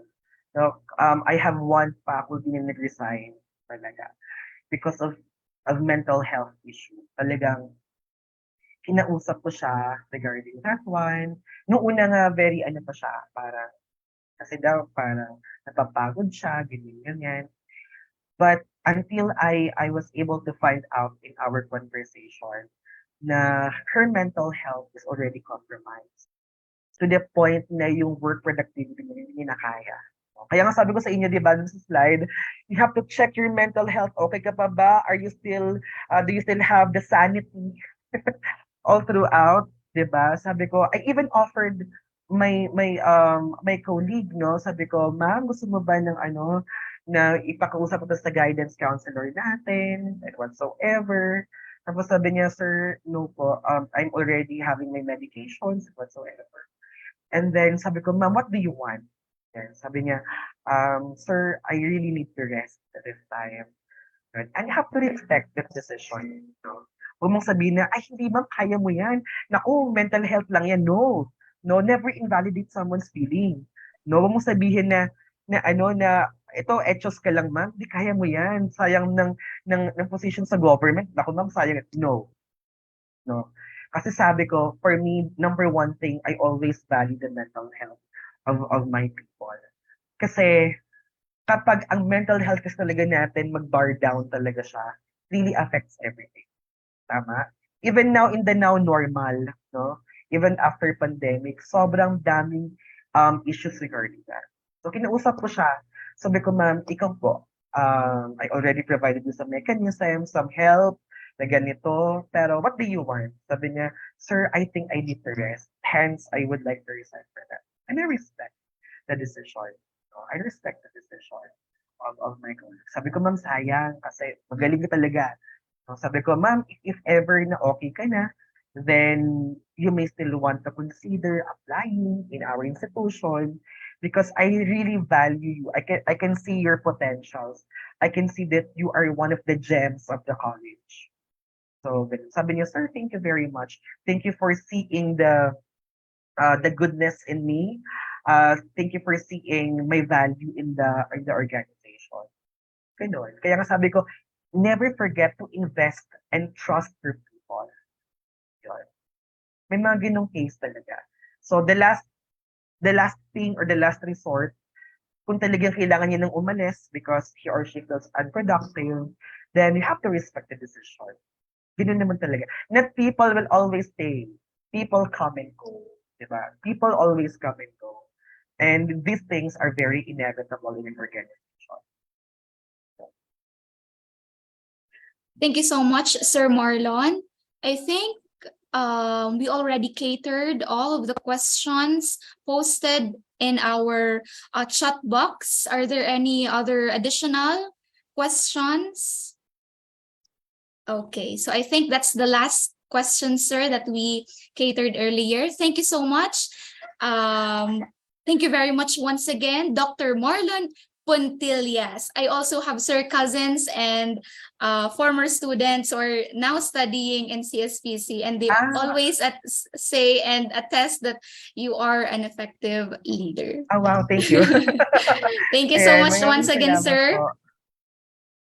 And of course, in gratitude to the valuable input shared by our distinguished resource person, it is just and right to give him a certificate of commendation.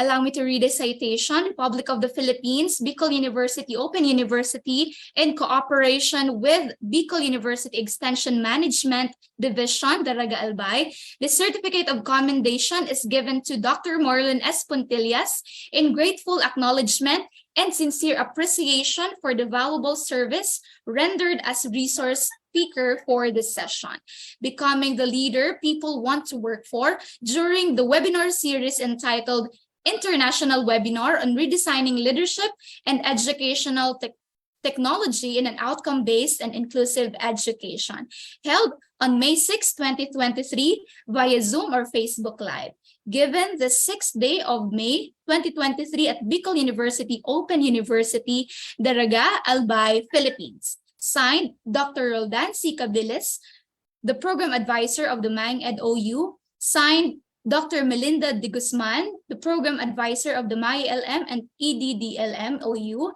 Signed, Mr. Jose Carlo B. Lavapie, the Program Advisor of the Masocsted OU. Signed, Dr. Ramonti De Leon, the Extension Coordinator of the BUOU.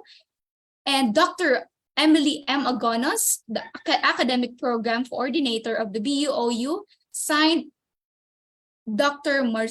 Marcia Corazon Pierico, the Director of the Extension Management Division, and signed Dr. Rameses M. Lorino, the Dean of the Bicol University Open University. Once again, thank you so much and congratulations, Dr. Marlon Puentellas. So let's give him our virtual claps, everyone. Thank you Thank you very so much, Sir much. Hope you Arl. learned something for today. Sabi ko nga, Ma'am Jessa, this is one of the challenging topics that I've ever had. Sabi ko, I can talk about research the whole day or whatever, public speaking, leadership. Pero ako talaga sabi ko, this topic, sabi ko, hala, paano ko kaya may establish yun? So these are just point of reflections talaga. No? And, I'm very excited to my journey towards to whatever academic stint that I have right now. Maybe next time, baka mas may maganda pa akong inputs regarding Yes, sir. the leader as to who I am today. And never forget that every one of us are leader of our own. We are a king and queen of our own. So never forget that. Thank you so much once again, Dr. Marlon Puentellas, for gracing our significant event today. So at this moment, let us have our photo opportunity with our distinguished resource speaker. So may I invite everyone to open your cameras and to also give your best smiles as we have our photo opportunity with Dr. Marlon Puentellas. Ma'am Bron, can you please, okay. So we have now Ma'am Bron to facilitate our photo opportunity with Dr. Marlon Puentellas. So we have 4 pages. Keep smiling, everyone.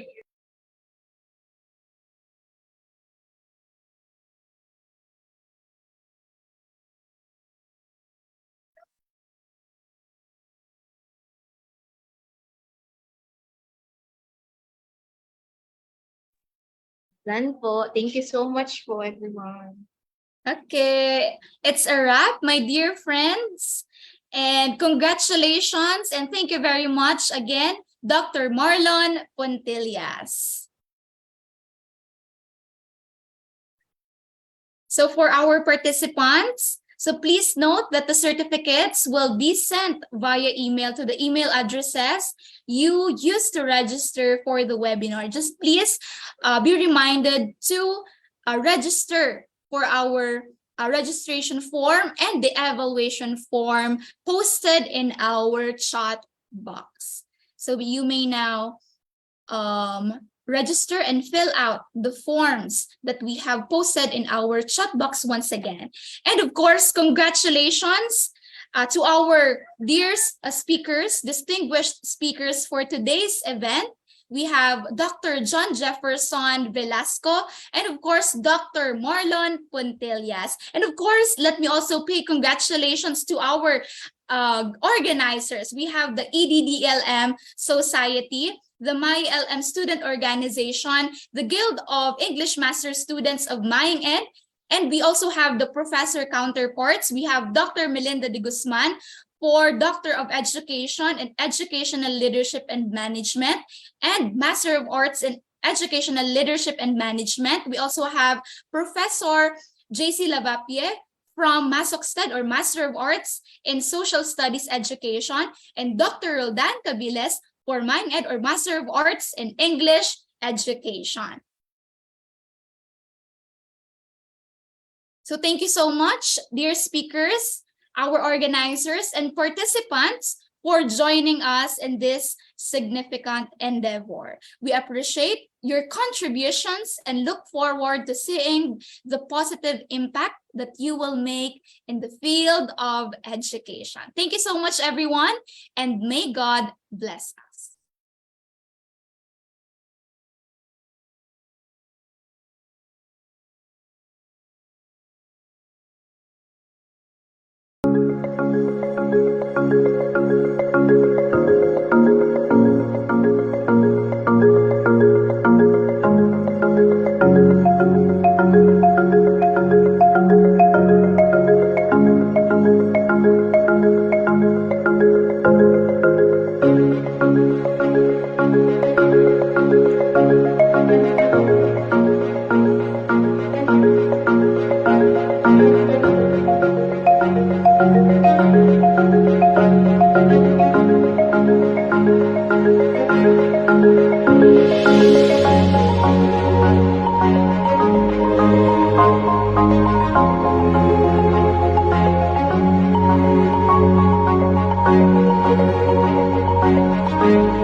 of a school to honor and revere, a temple built by man of firmness, a mold for you to walk with pride, for He will always be united,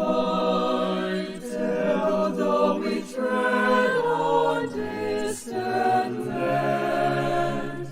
We all shall cherish what you've taught us, that you wholeheartedly gave forth. Eagle University, burning torch of wisdom, fount of courage, hope, and love, sea of truth and light. Eagle University, burning torch of wisdom, fount of courage, hope, and love, sea of truth and light.